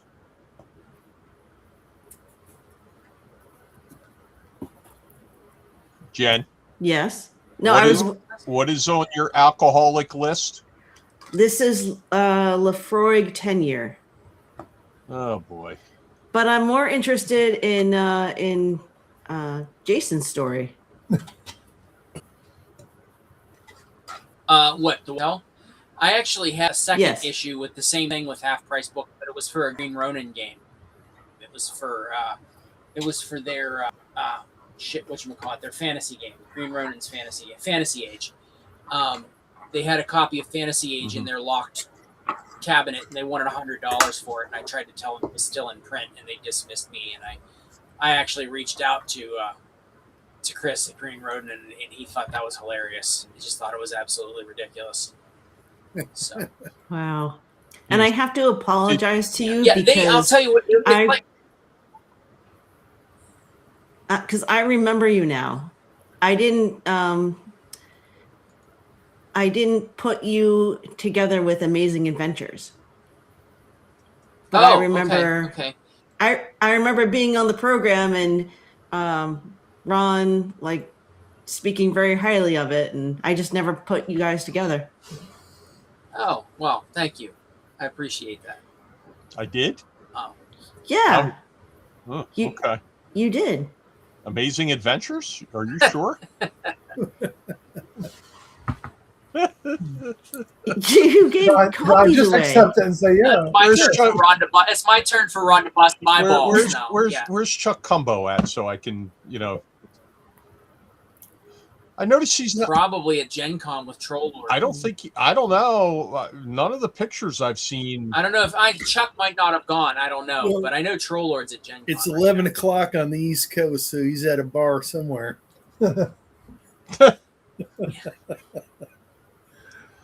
Oh boy! All right. So, what questions do we have from the crowd? I have a feeling there's something up with the chat tonight because nothing comes through, and then like a bunch come through at once. So I think there might be some sort of lag going on. Yeah, I'm having the same issue. I'm noticing. Yeah, I'm having the same lag issue on mine. Yeah. Yeah. So I don't know if we're going to be able to get to all the questions in chat, but because I don't know if they're all posted here. But if there are any questions, shoot them out here for those who haven't asked questions yet. You can put some questions in. Jen's getting ready to yawn. I see it. No, It was very close. I have a lot more questions to go. Do you? Yeah. Do you have any questions specifically for? Close because you don't want people to see it. I do it all the time. Yes, Yeah. I totally do that. Oh yeah. And Jen, it's like, I don't even like it. It just happens, I'm going to ask Mike a question since I brought it up a while ago about Yeah. the idea of having a GM run a game at Page using his stuff. What sort of game would you like to see somebody run using your, any of your materials? What would you like to see run? I don't know. I mean, I've got so much variety of stuff that I print. I mean, you can pretty much do anything. Sure, but like, would you rather see, I don't know, an epic fantasy game? Would you like to see a big battle? You So were talking it's- about getting into the whole Trench Crusade stuff. Is there Well, something that you would no, really like to? I'm not actually getting into the Trench Crusade stuff myself. I just figured it works, because that's their newest set. Yeah. And people it's gotten popular, right now. So I figured I'll print some. It's weird because, I'm kind of like Ron in one respect. I've been a 2E guy for a long time. 2E is my bread and butter. I've got 2 bookshelves full of books, and I haven't run a game or played in a game this year. Everything's been put on hold. My game's on hold. It's part of it's a little bit of burnout, which kind of caught up with me this year. But I have, I've been expanding. So I don't know if you can see it, but I have, a couple One Ring boxes. I've got Call of Cthulhu. The actual last game I ran was Delta Green. Okay. I want to get Twilight and Walking Dead on the table at some point. I've got all kinds of other stuff. I've got Darwin's World, which is the post-apocalyptic game made for Savage Worlds. So I've kind of been spreading out to different things. So I don't know. I mean, like, I love the Wild West stuff. I've got the post-apocalyptic wasteland stuff. Yeah, I mean, I could go for anything. I just, no matter what it is, I enjoy making it and seeing it put to use on a table. Right. Well, I'm going to reach out to a couple of people who I think would do your stuff justice. Maybe we can get something worked out. Well, let me know. I have nothing at all scheduled until Page. I am printing like crazy right now because I have quite a bit of product now built up between what came home from Page, what came home from Such in New York. I've got a lot of stuff ready to go. I'm probably going to have too much stuff. I got to manage to fit it all in my truck at some point. But yeah, I'm spreading out. Like, I've got, let me see if I can grab one of these here. One thing that people have told me that they wanted more of that I never have is ships, for like ship combat type stuff. Mhm. The Sure. problem with ships is, like, especially the stuff from printable scenery, is that it all requires dowels for your masts, and Really? then they use rope for rigging, and they give you all the Huh. parts to go with it, but then you still have to have the dowels, paint them, put them, That's glue the dowels in, and do the rigging. And it's unfortunately, it's just way too much to try and transport, because once you that's rig weird one of them because up, that's weird because a couple of the ones that I have, they had printable. Ooh, There's something Okay. Mike printed and painted there Sweet. from my Conan game last week. Straight up set. you Yeah. got Ron. You have a lot of stuff I've made for you over the years. Yeah, but this is all coming into play because I'm running a Conan game now. Right. I play in one and I'm running one, and this was an old temple site that had been ruined, and basically that was the only thing left standing, and the party went there to Nice. cause some trouble, and they did. They managed to drive the worshippers of Set away and drive them back further into Stygia. So, yeah, no, it was good. Yeah, I think I definitely want to have some ships this year. This is one of them, and this is one. This is just I'm holding it together because it's in pieces right now. It's kind of hard to show, but it's like Yeah, I see it. it's got the Yeah, the whole the squid based, and then there's actually a flying version of this one that literally just sits up with a stand that it goes on top of. There's a Is that lot a of printable ships. scenery piece? Yeah, there's a bunch of these types of ships that don't have the masts and all that stuff, so I can just put it together, and it's easy to transport and bring. If I put together one of the big ships and then put the masts on it and all the rigging on it, I got to have this enormous box just to try and pack it in, and it's just going to be impossible for me to bring much of that with me. The ship I have, you can just pull the rigging off and put it back on when you need it. Yeah, the printable scenery ones, what they do is they've got a whole rigging guide for it. And on the sides of the ship, they'll have all these loops where the rigging goes through on the sides and they run up to the mast. It's all tied. So once you put it together, you're supposed to, pull it tight so it's stretching it from each direction and tie it all down. And it's great. I could do the kit and I could sell the kit if somebody wants to take it and put the rigging together themselves and do all that. But to actually have fully rigged ships to sit on my booth, it'd be it would just take up too much space, I think, just transporting it alone, because they'd have to be in quite a big box. So I've kind of shied away from them. But there's a bunch of other ones that I'm looking at now that I'm like, okay, those ones can work. Those ones I can get printed up, painted, packed up fairly efficiently so I can bring it. I've really tried in the last 2 years. Anything that I bring, I'm trying to get everything individually boxed now, rather than throwing it all in a bin, boxing it. So that way, when you buy a piece from me, it can go right back in the box with the packing.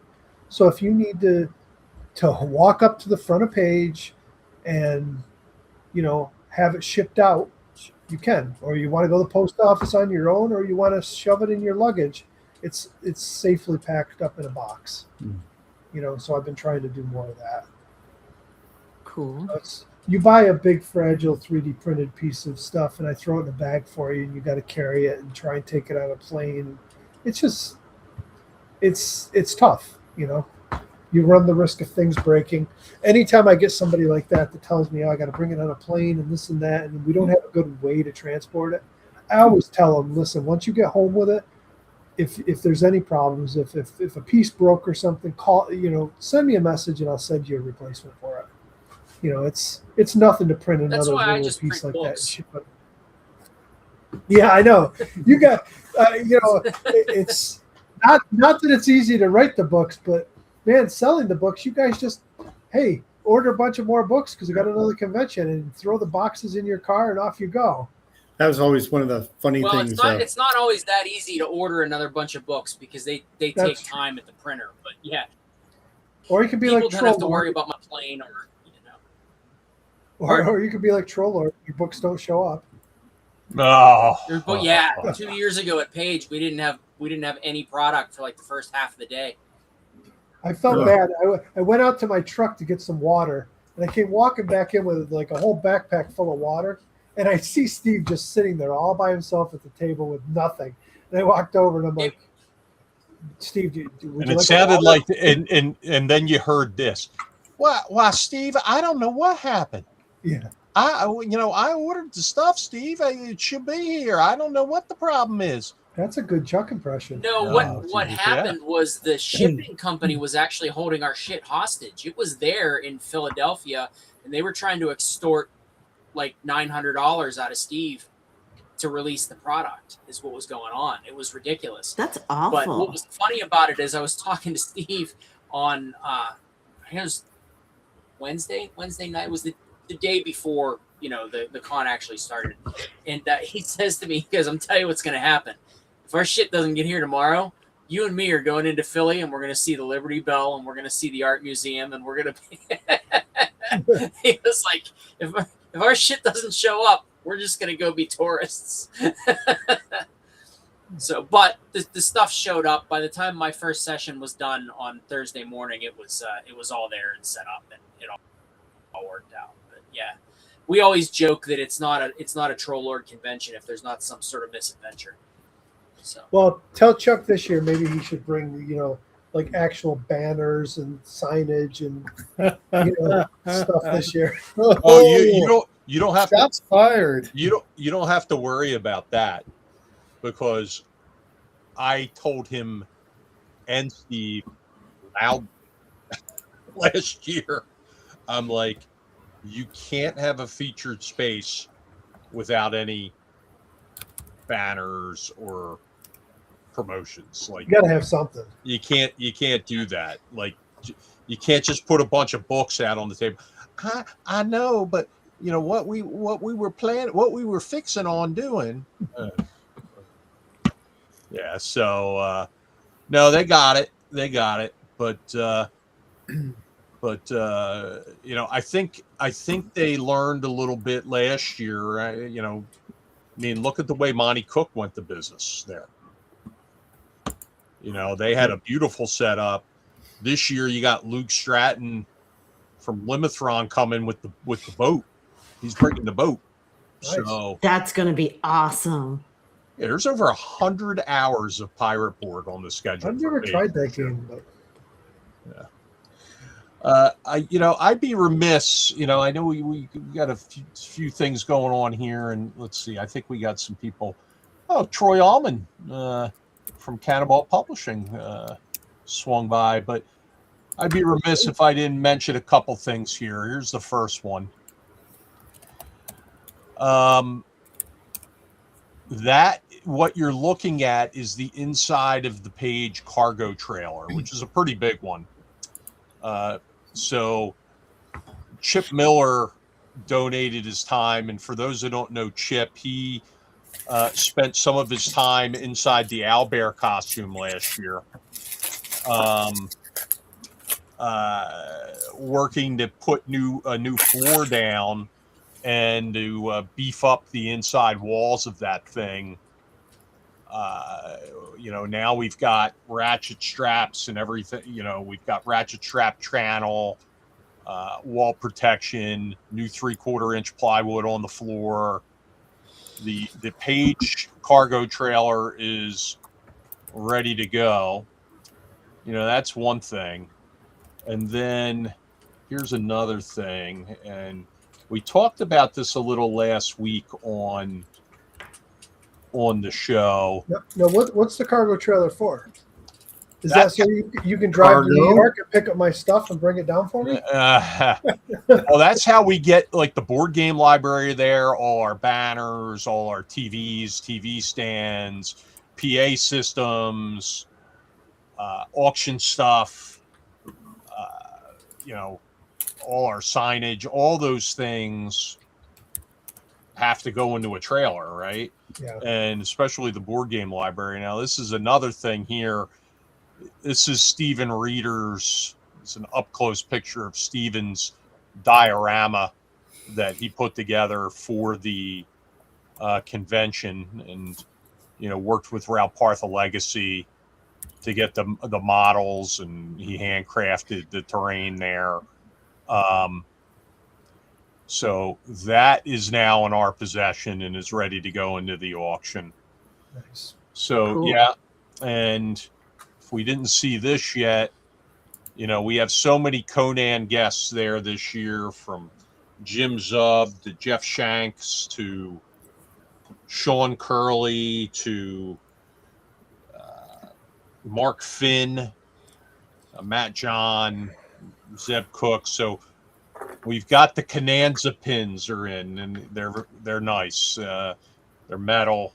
They're nice, sturdy pins. So we're a lot of the stuff starting to come together and really coming into view as we head towards this upcoming Friday's opening day of event selection for the new supporting patron badges. God, I wish I had one.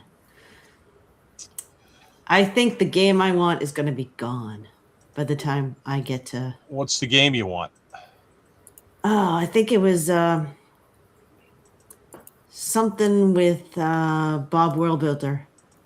Yeah, I think it's like the that'll be only game. That'll be gone in the first 2 minutes. Yeah, I figured. Yeah. Oh, Yeah. well. Yeah, unfortunately, there are certain games that'll be gone. Like I'm going to be listing Zeb Cook's games this week. They won't last. They won't last the first 2 minutes.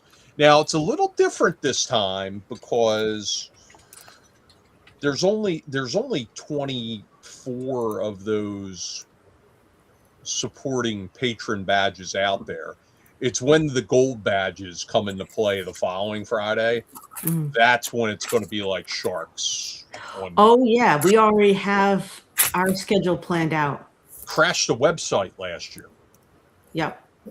That's why we had to relaunch a second day because so many people were refreshing to see if the events were available. The website thought it was a denial of service attack and shut it down. Well, what people do is they open several tabs up and they have every single game set up. Yes, so then I know.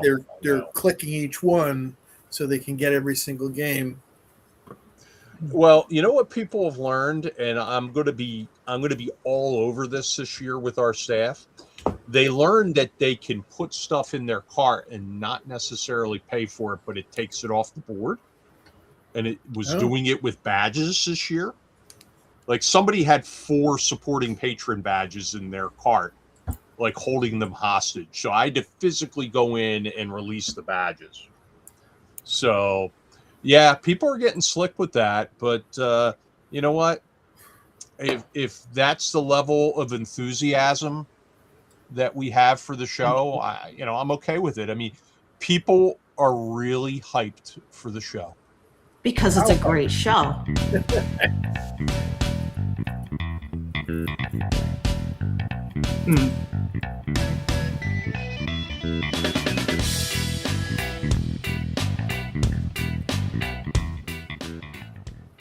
They're pretty excited about the show too.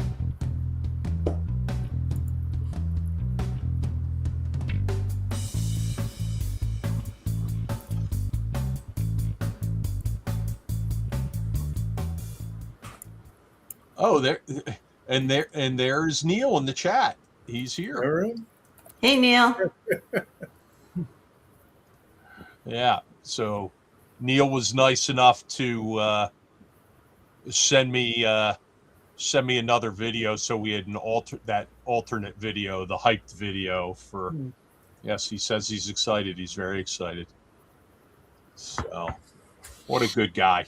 Salt of the earth right there. Neil is an awesome guy. I love seeing him. I love being at the different cons and he's there. He's definitely a cool dude. Yeah, he's a lot of fun. Now, Chet, there was some scandal at EggCon. Do you want to go into At that? Concoction or EggCon? At EggCon, there was some scandal that occurred. Which one? Well, there was a certain lady appeared in your room suddenly during the live stream on camera. Oh, I remember this. I didn't see the live stream. I was involved in a game. Our friend of the show and a very popular person, Heather Ashcraft, needed a bed, and Ron and I gladly gave her the bed that Ron would have had, and it was a no-brainer. I mean, more than happy to take care of our fellow gamers, and she didn't have to drive an hour and 10 minutes home and back and forth every day, and then hunt and look for a space. It was Heather's great people. I love Heather. In fact, I saw That's you awesome. guys at the Tap Iron having a dinner. Yes, Yeah, Yeah. that was the last night of the con. Yeah, she joined me Yeah. for dinner at the Flatiron. Yeah. Yeah. So I our program that we use for these live streams, it will identify points that it thinks are very exciting and suggest them as clips. Right? It'll suggest them as clips like, oh, this was good. I suggest this as clips. Like I guarantee from tonight, it's going to cut something and say, oh, you should consider this. And it's basically going to talk about Pittsburgh game stores, right? Almost certainly. Yeah. But the one clip that comes up, the first clip that came up was, it's a scandal at EggCon. That's what it was called.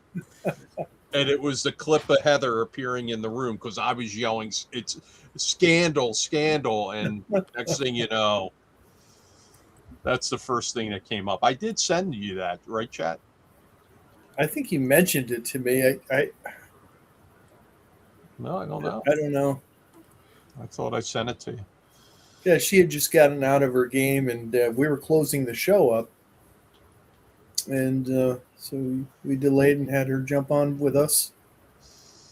Always good. She always has good things to say.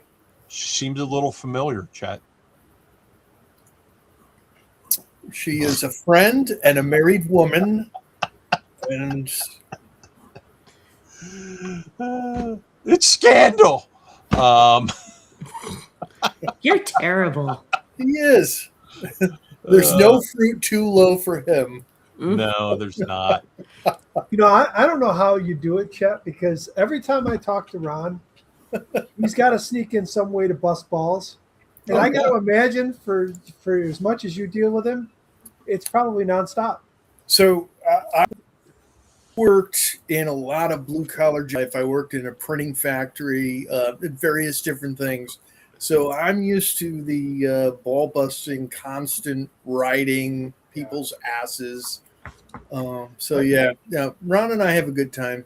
I spent 25 Sometimes years. Ron thinks I'm more offended than I really am. I'm just playing the role, but Yeah, it's funny because you can't offend me with ball busting. I mean, you could try, you could think you might, but 25 years in a prison, no.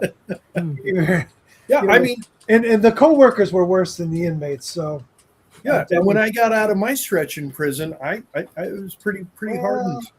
yeah, mine was working, but No, I'm only kidding. Anyway, I know. Yeah. Well, my husband loves to troll me, so he's always. Whoa. PG-13 show. Get us demonetized. He does. If you ever watch our streams, Oh, geez. I don't know where this don't one's going. cross streams. I didn't know you guys were German. Wow.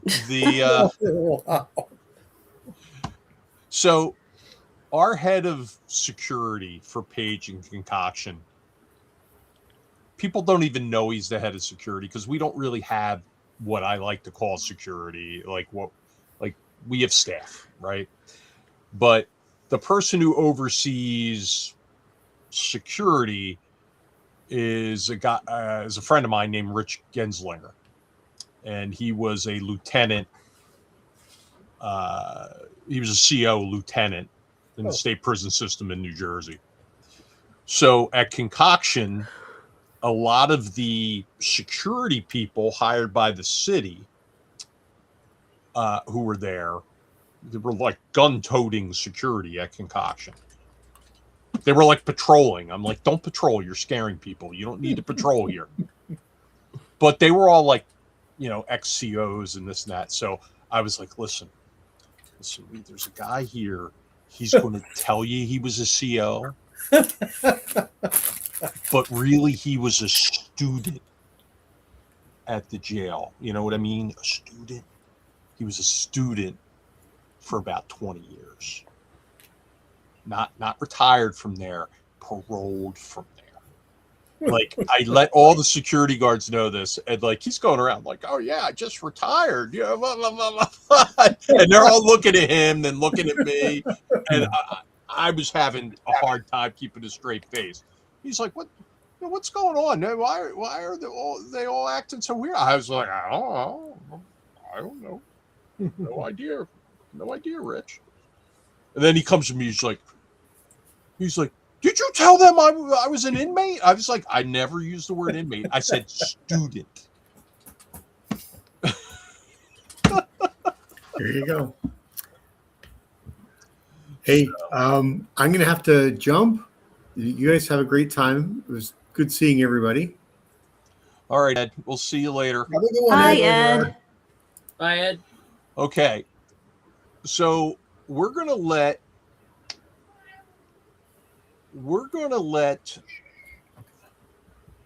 Jason come up with a trivia question tonight so we can give away a $25 Troll Lord Games website certificate. Oh, good Lord. Shit. You should have told me before we came on the show. Put me on the No, spot. that's the whole point. The questions are supposed to be terrible. I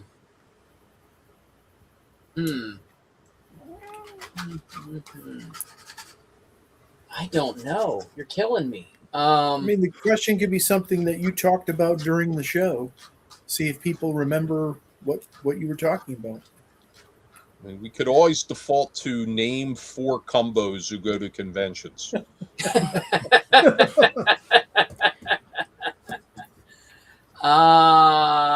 Okay, something I talked about earlier in the show. What was my earliest memory?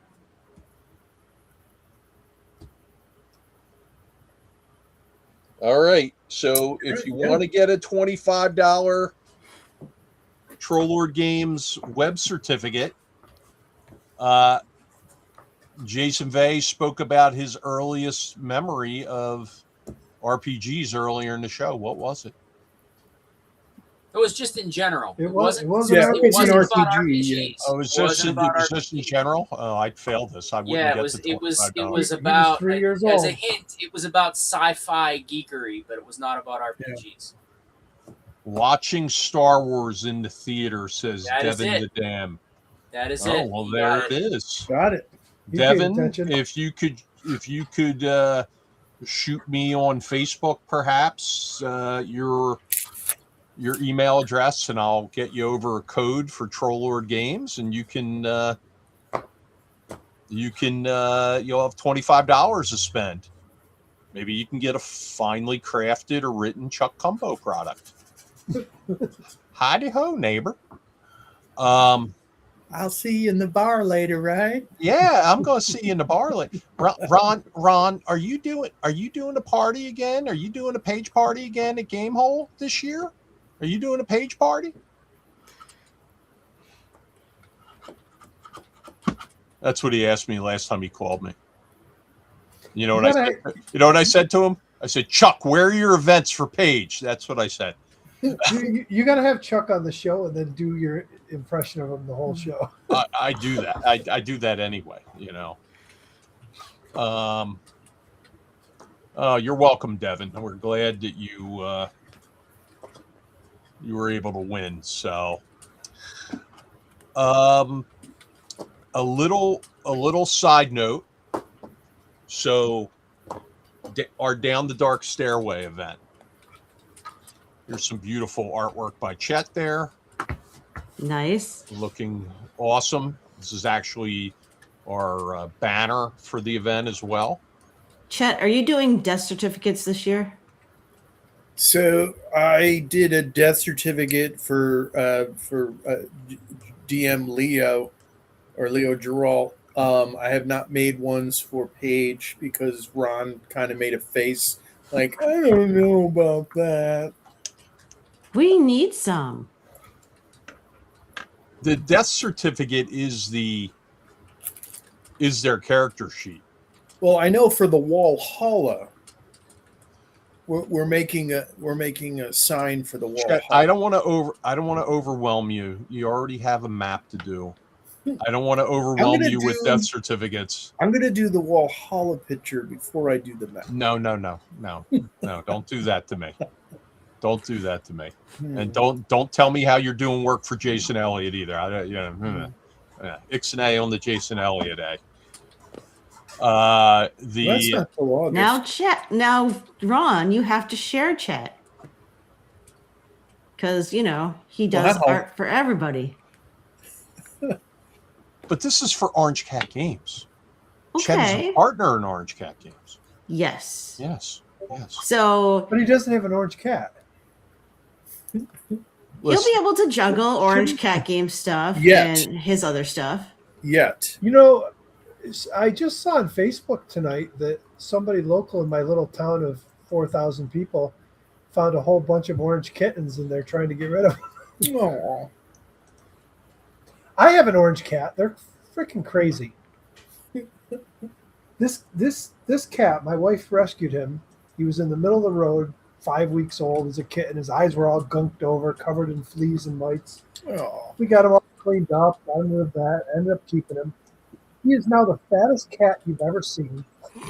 We tried to put him on a diet, and really, Ron?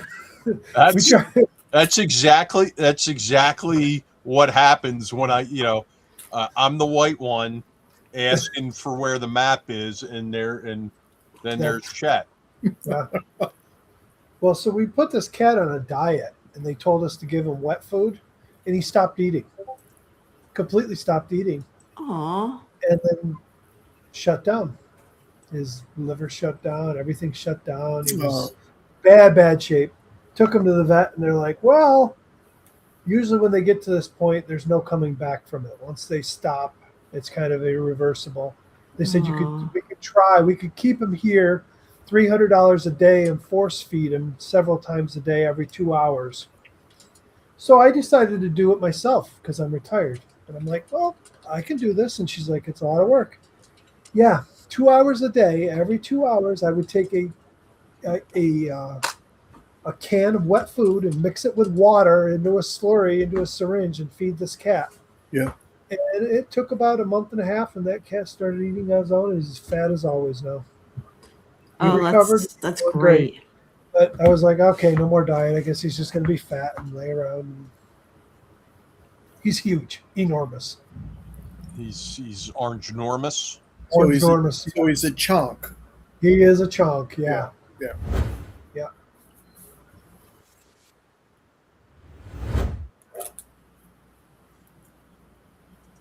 That's everybody's reminder to subscribe to the channel while you're here. It only takes a minute to go on the Facebook and subscribe to the channel.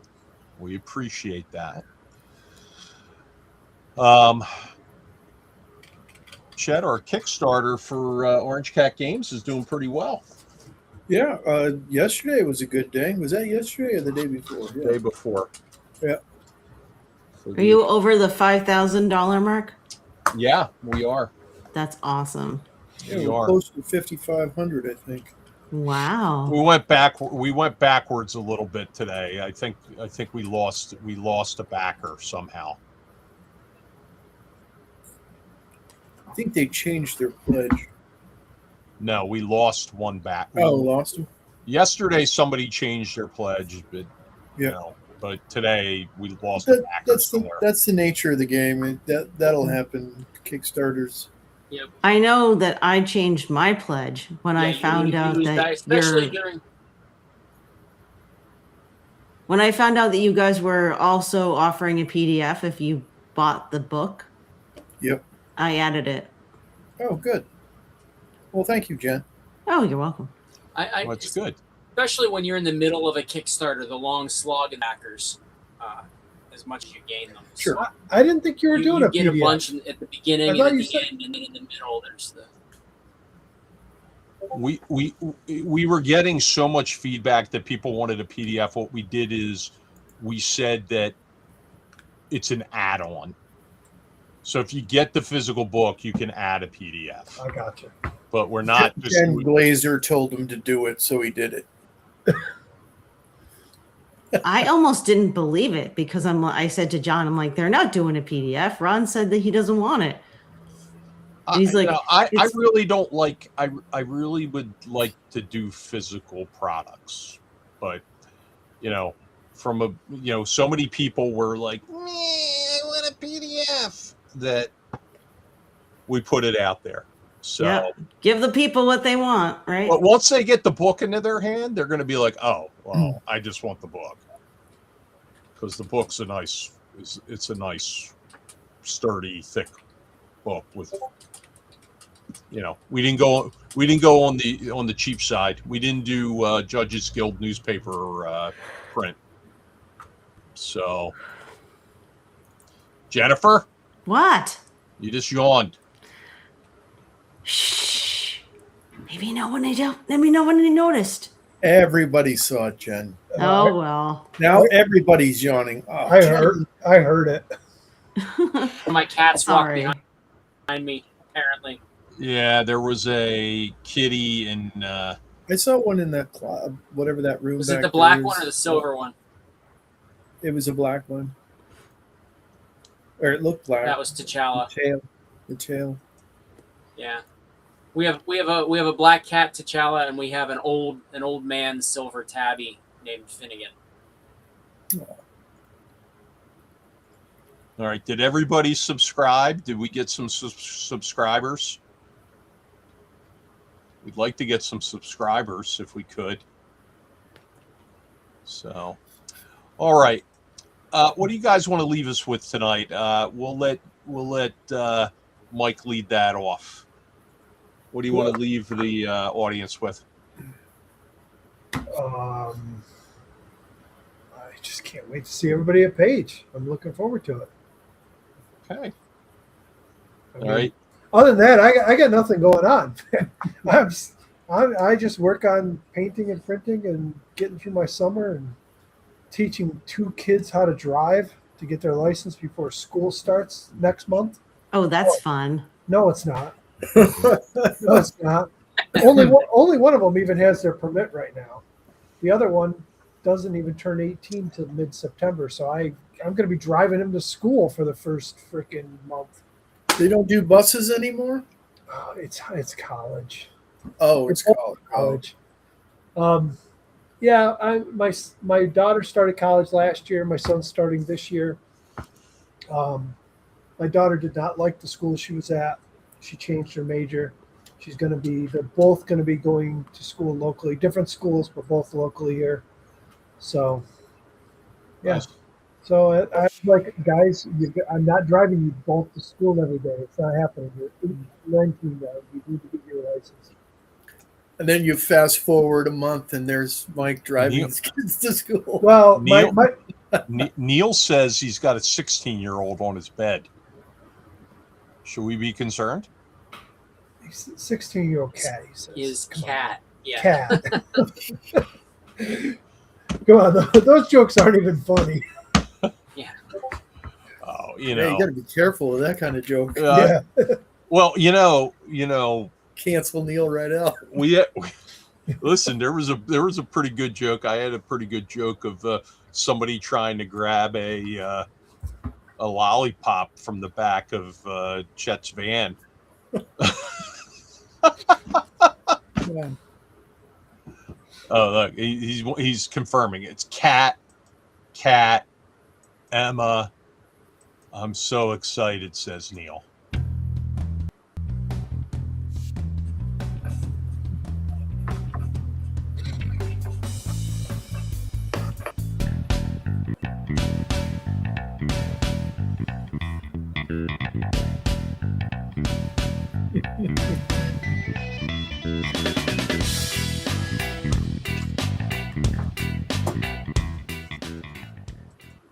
You got to be careful, Ron. There are so many younger generations into gaming now that may not be able to handle the sarcasm and constant ball busting that you do.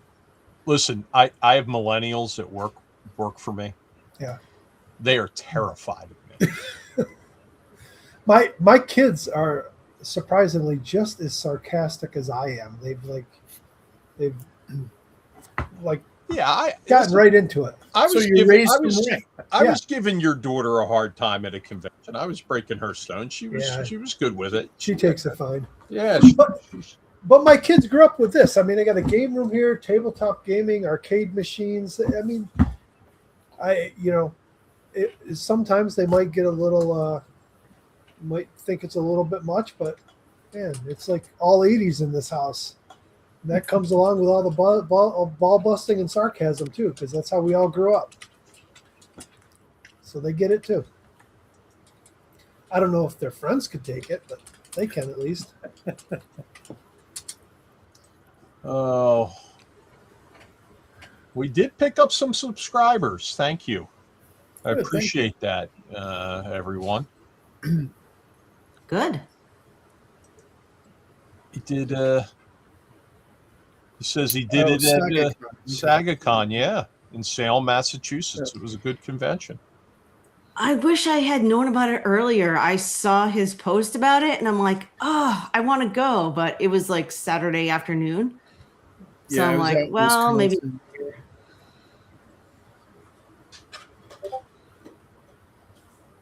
Yeah, Dale from Duck My and turn? Crow was part of that, and oh, sorry, yes, Yes, Jason. yes, your turn.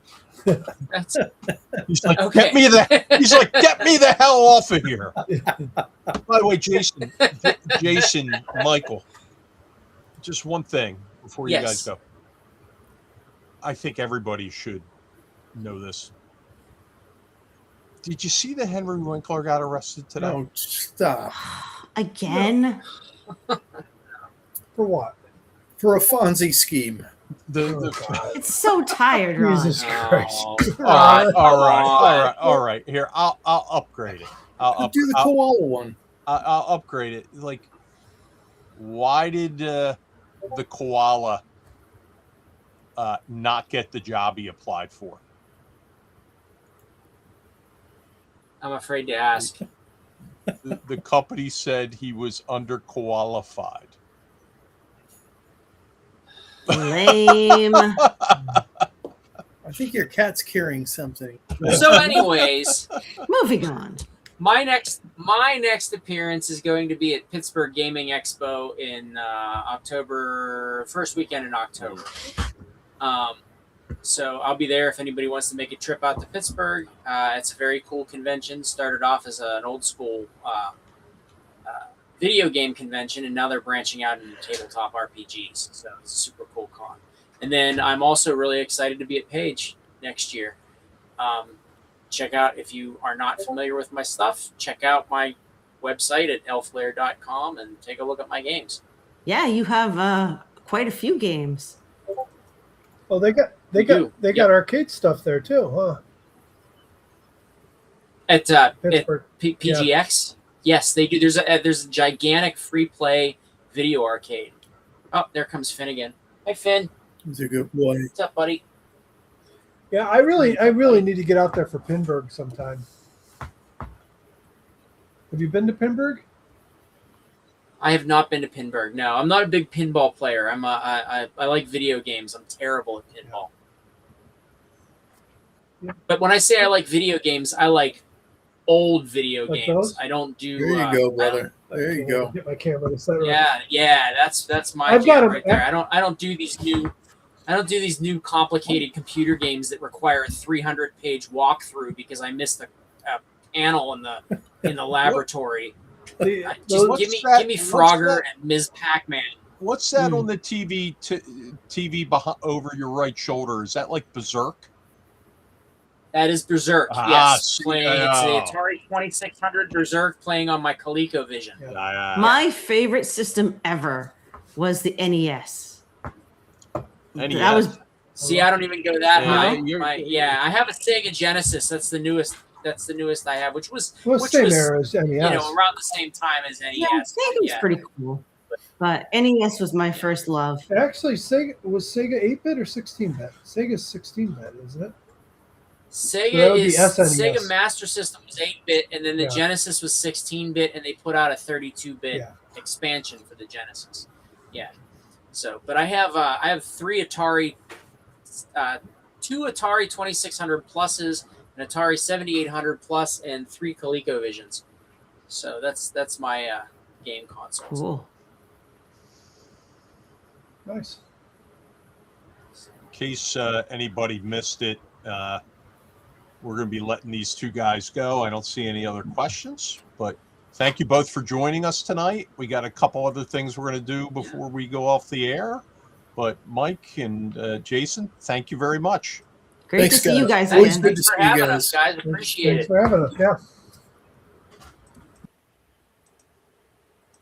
All right. It's just the three of us. Just the three of us. Jen's not dancing. Why aren't you No. dancing? Chet was singing. Yeah, she Oh, had like two bunches like of people. this? I'm not a really good dancer, so Just got to sway okay. with it. I'll sway. How's that? I think you were swaying already from all the alcohol. Do we need to call her husband? I think she's having a seizure. Nah, I'm good. All right. So concoction, June 25th to the 27th of next year. Huh? Oh, June. Yes. Of June. Yes. Ooh. Yes. If you are a vendor and you're thinking about coming to Page, time is running out. There is one table left and it's only a table in the small business area.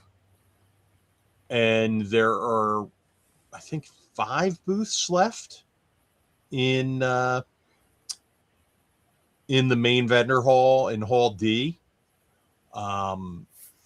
And that is with a booth having recently opened up as Heidi Gygax and Eric Garland. They're only going to come as guests. They're not going to vend this year. So they're going to come as guests and run games. So that's where that's at. So put in now. I can tell you we did add a couple of vendors recently. One of which is an interesting one. It's called Camden Comics, and it's a small comic book publishing house that runs right over the river in New Jersey, very close to the convention center. And I spoke with the owner because somebody tipped me off that he had a booth out at San Diego Comic-Con. I reached out to him and had a conversation yesterday, and I'm happy to report that Ryan Brady from Camden Comics is coming. One of his comic books that people will know is he is the Skullboy publisher. So should be pretty cool to have him in the house. I can tell you that some of the special guest games have been going up onto the site. Quite a few, as a matter of fact. We're closing in on 700 gaming events right now. That'll continue to rise even after events open as people get their games in. We're expecting games from Zeb Cook this week, Harold Johnson, Scott Douglas, Little Bones 309, Darling Creepshow. Levi Combs's games went on the schedule today. So that was pretty good. There will be more games from Jim Zub on the schedule. Matt John's games are on the schedule. They're now on the schedule. So, yeah, a lot of good games on the schedule. There's games from Joey Royale on the schedule. I believe John McGuire's games have hit the schedule now. So, yeah, quite a few games on the schedule. Bob World Builder's running games. Is he running one game or a series of games? He's running 2 games. And he doesn't typically run games at conventions. So this is pretty cool. I'll tell you who else's games are going on the schedule. On Tuesday, after he gets back from Gen Con, Professor Dungeon Master's games are going on the schedule. Nice. So, yeah. So we got to get those in by August 4th, right? Is that the Third. I want special guests to have their games in by the 3rd or the 4th. Yeah. okay? Okay. But if they come in later, okay. But we want to have them available for the Yeah. When does supporting that? patrons. Yeah. So When does that go? next Friday, this Oh, upcoming all right. week Wow. from today. Coming up quick. Yeah, and then a couple of other things, because this has come up. People have asked questions about this. If you are a supporting patron, you will see this week, prior to your event selection, that you will be able to grab your seats at the cheesesteak dinner that is normally just for special guests and staff/volunteers. You will be able to get your tickets this week because they're included with your badge, but you have to reserve the seats. Additionally, gold badge holders, staff, volunteers, special guests, Wednesday night starting at 7:00. Conan the Barbarian showing on the big screen at the theater across the street from the convention center. There will be 2 showings, one at 7, one at 9:30. You'll be able to select one or the other. That'll be on Friday, next Friday. No, that is. Is that the 14th? It's neither. It's basically, it's only open to those folks. Yeah. So, and it's Wednesday, so it's just going to be a matter of filling out a form saying I want to go at 7 or at 9:30. This coming Wednesday? No, the Wednesday of the show. He's Right. saying we'll Yeah. fill out a form at some point. Oh, so that saying day. which showing we want to see. Okay, I was confused because I thought we had to select it prior to. Okay. Correct.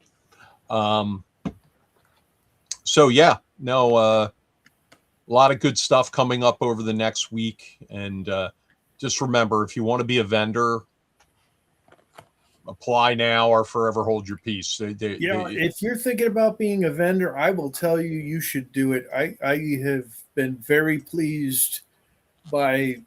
It's not only about the money, but it's about getting a lot of people in front of your stuff, new eyes seeing the stuff, and getting feedback. It's great. It's a great show. People are hungry to see your stuff. So I would say if you're on the fence, jump on this side and get a booth. Now there are a couple of other things here before we go tonight. I'm happy to announce that on August 28th, our guest on Friday Night Live will be Dr. Emily Zarka from the PBS program Monstrum. She's a special guest at Page this year. That's going to be just an outstanding. She's an outstanding addition. If you haven't seen the show Monstrum, go to YouTube, search Monstrum, MONSTRUM, and you'll see who Emily Zarka is. The programs are about anywhere between like 11 and 15 minutes long, and she takes you through the history of folklore regarding monsters, not just cryptids, monsters of all kinds, all the way up through pop culture, including, how they appear in role-playing games and things like that. She's really a very dynamic personality, and having spoken to her on several occasions now, a really nice person, and that really shines through when she's presenting for the program.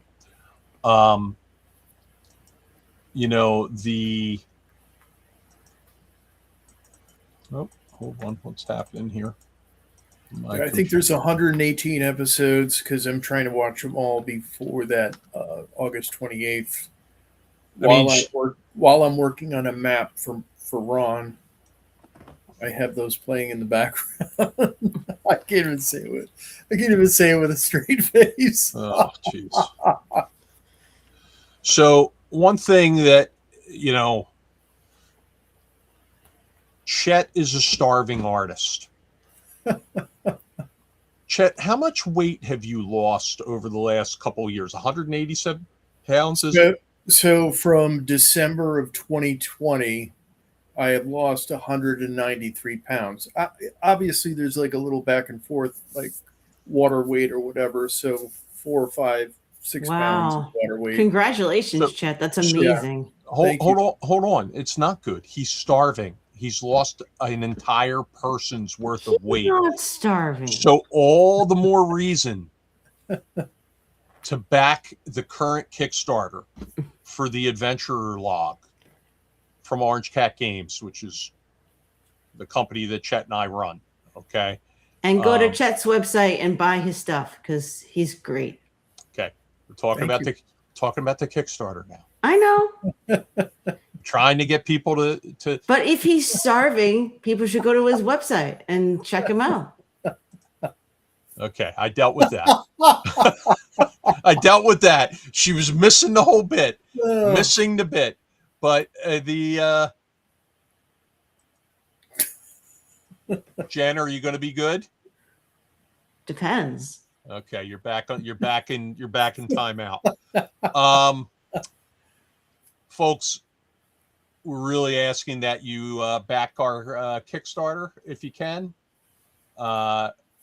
It's a useful book, lots of artwork, and I'm going to put the link in the chat. And if you have supported it, or if this is not a project that you're interested in, please at least share it or tell people about it. We'll appreciate that. Anybody that you think might be interested in it, please send them a link or mention it to them. We'd really appreciate that. All right. And as Jen said, you can also go to my website, www.chetmintonartist.com, because I'm starving, apparently. Yes. So, okay. So with all this being said, Jennifer? Yes. Do you want to take us out now that you've had your time out? I suppose. Okay. So everyone, thank you so much for joining us tonight. We will see you next week. But before we go, I would love it if you checked out my website, The Blind Bard, and just took a look around. And because I'm going to be running an event at Page. It's a blindfolded event where you'll get to, your characters are blind and you'll have to interact with your character sheet by touch. And you get to use Pixels dice, so there's no braille needed or anything. It's going to be a lot of fun. I am working on the characters now. I can't wait to run it for those that are brave enough to sign up. So with that being said, thank you, and we will see you next week, same time, same place. Good night, everybody. Good night.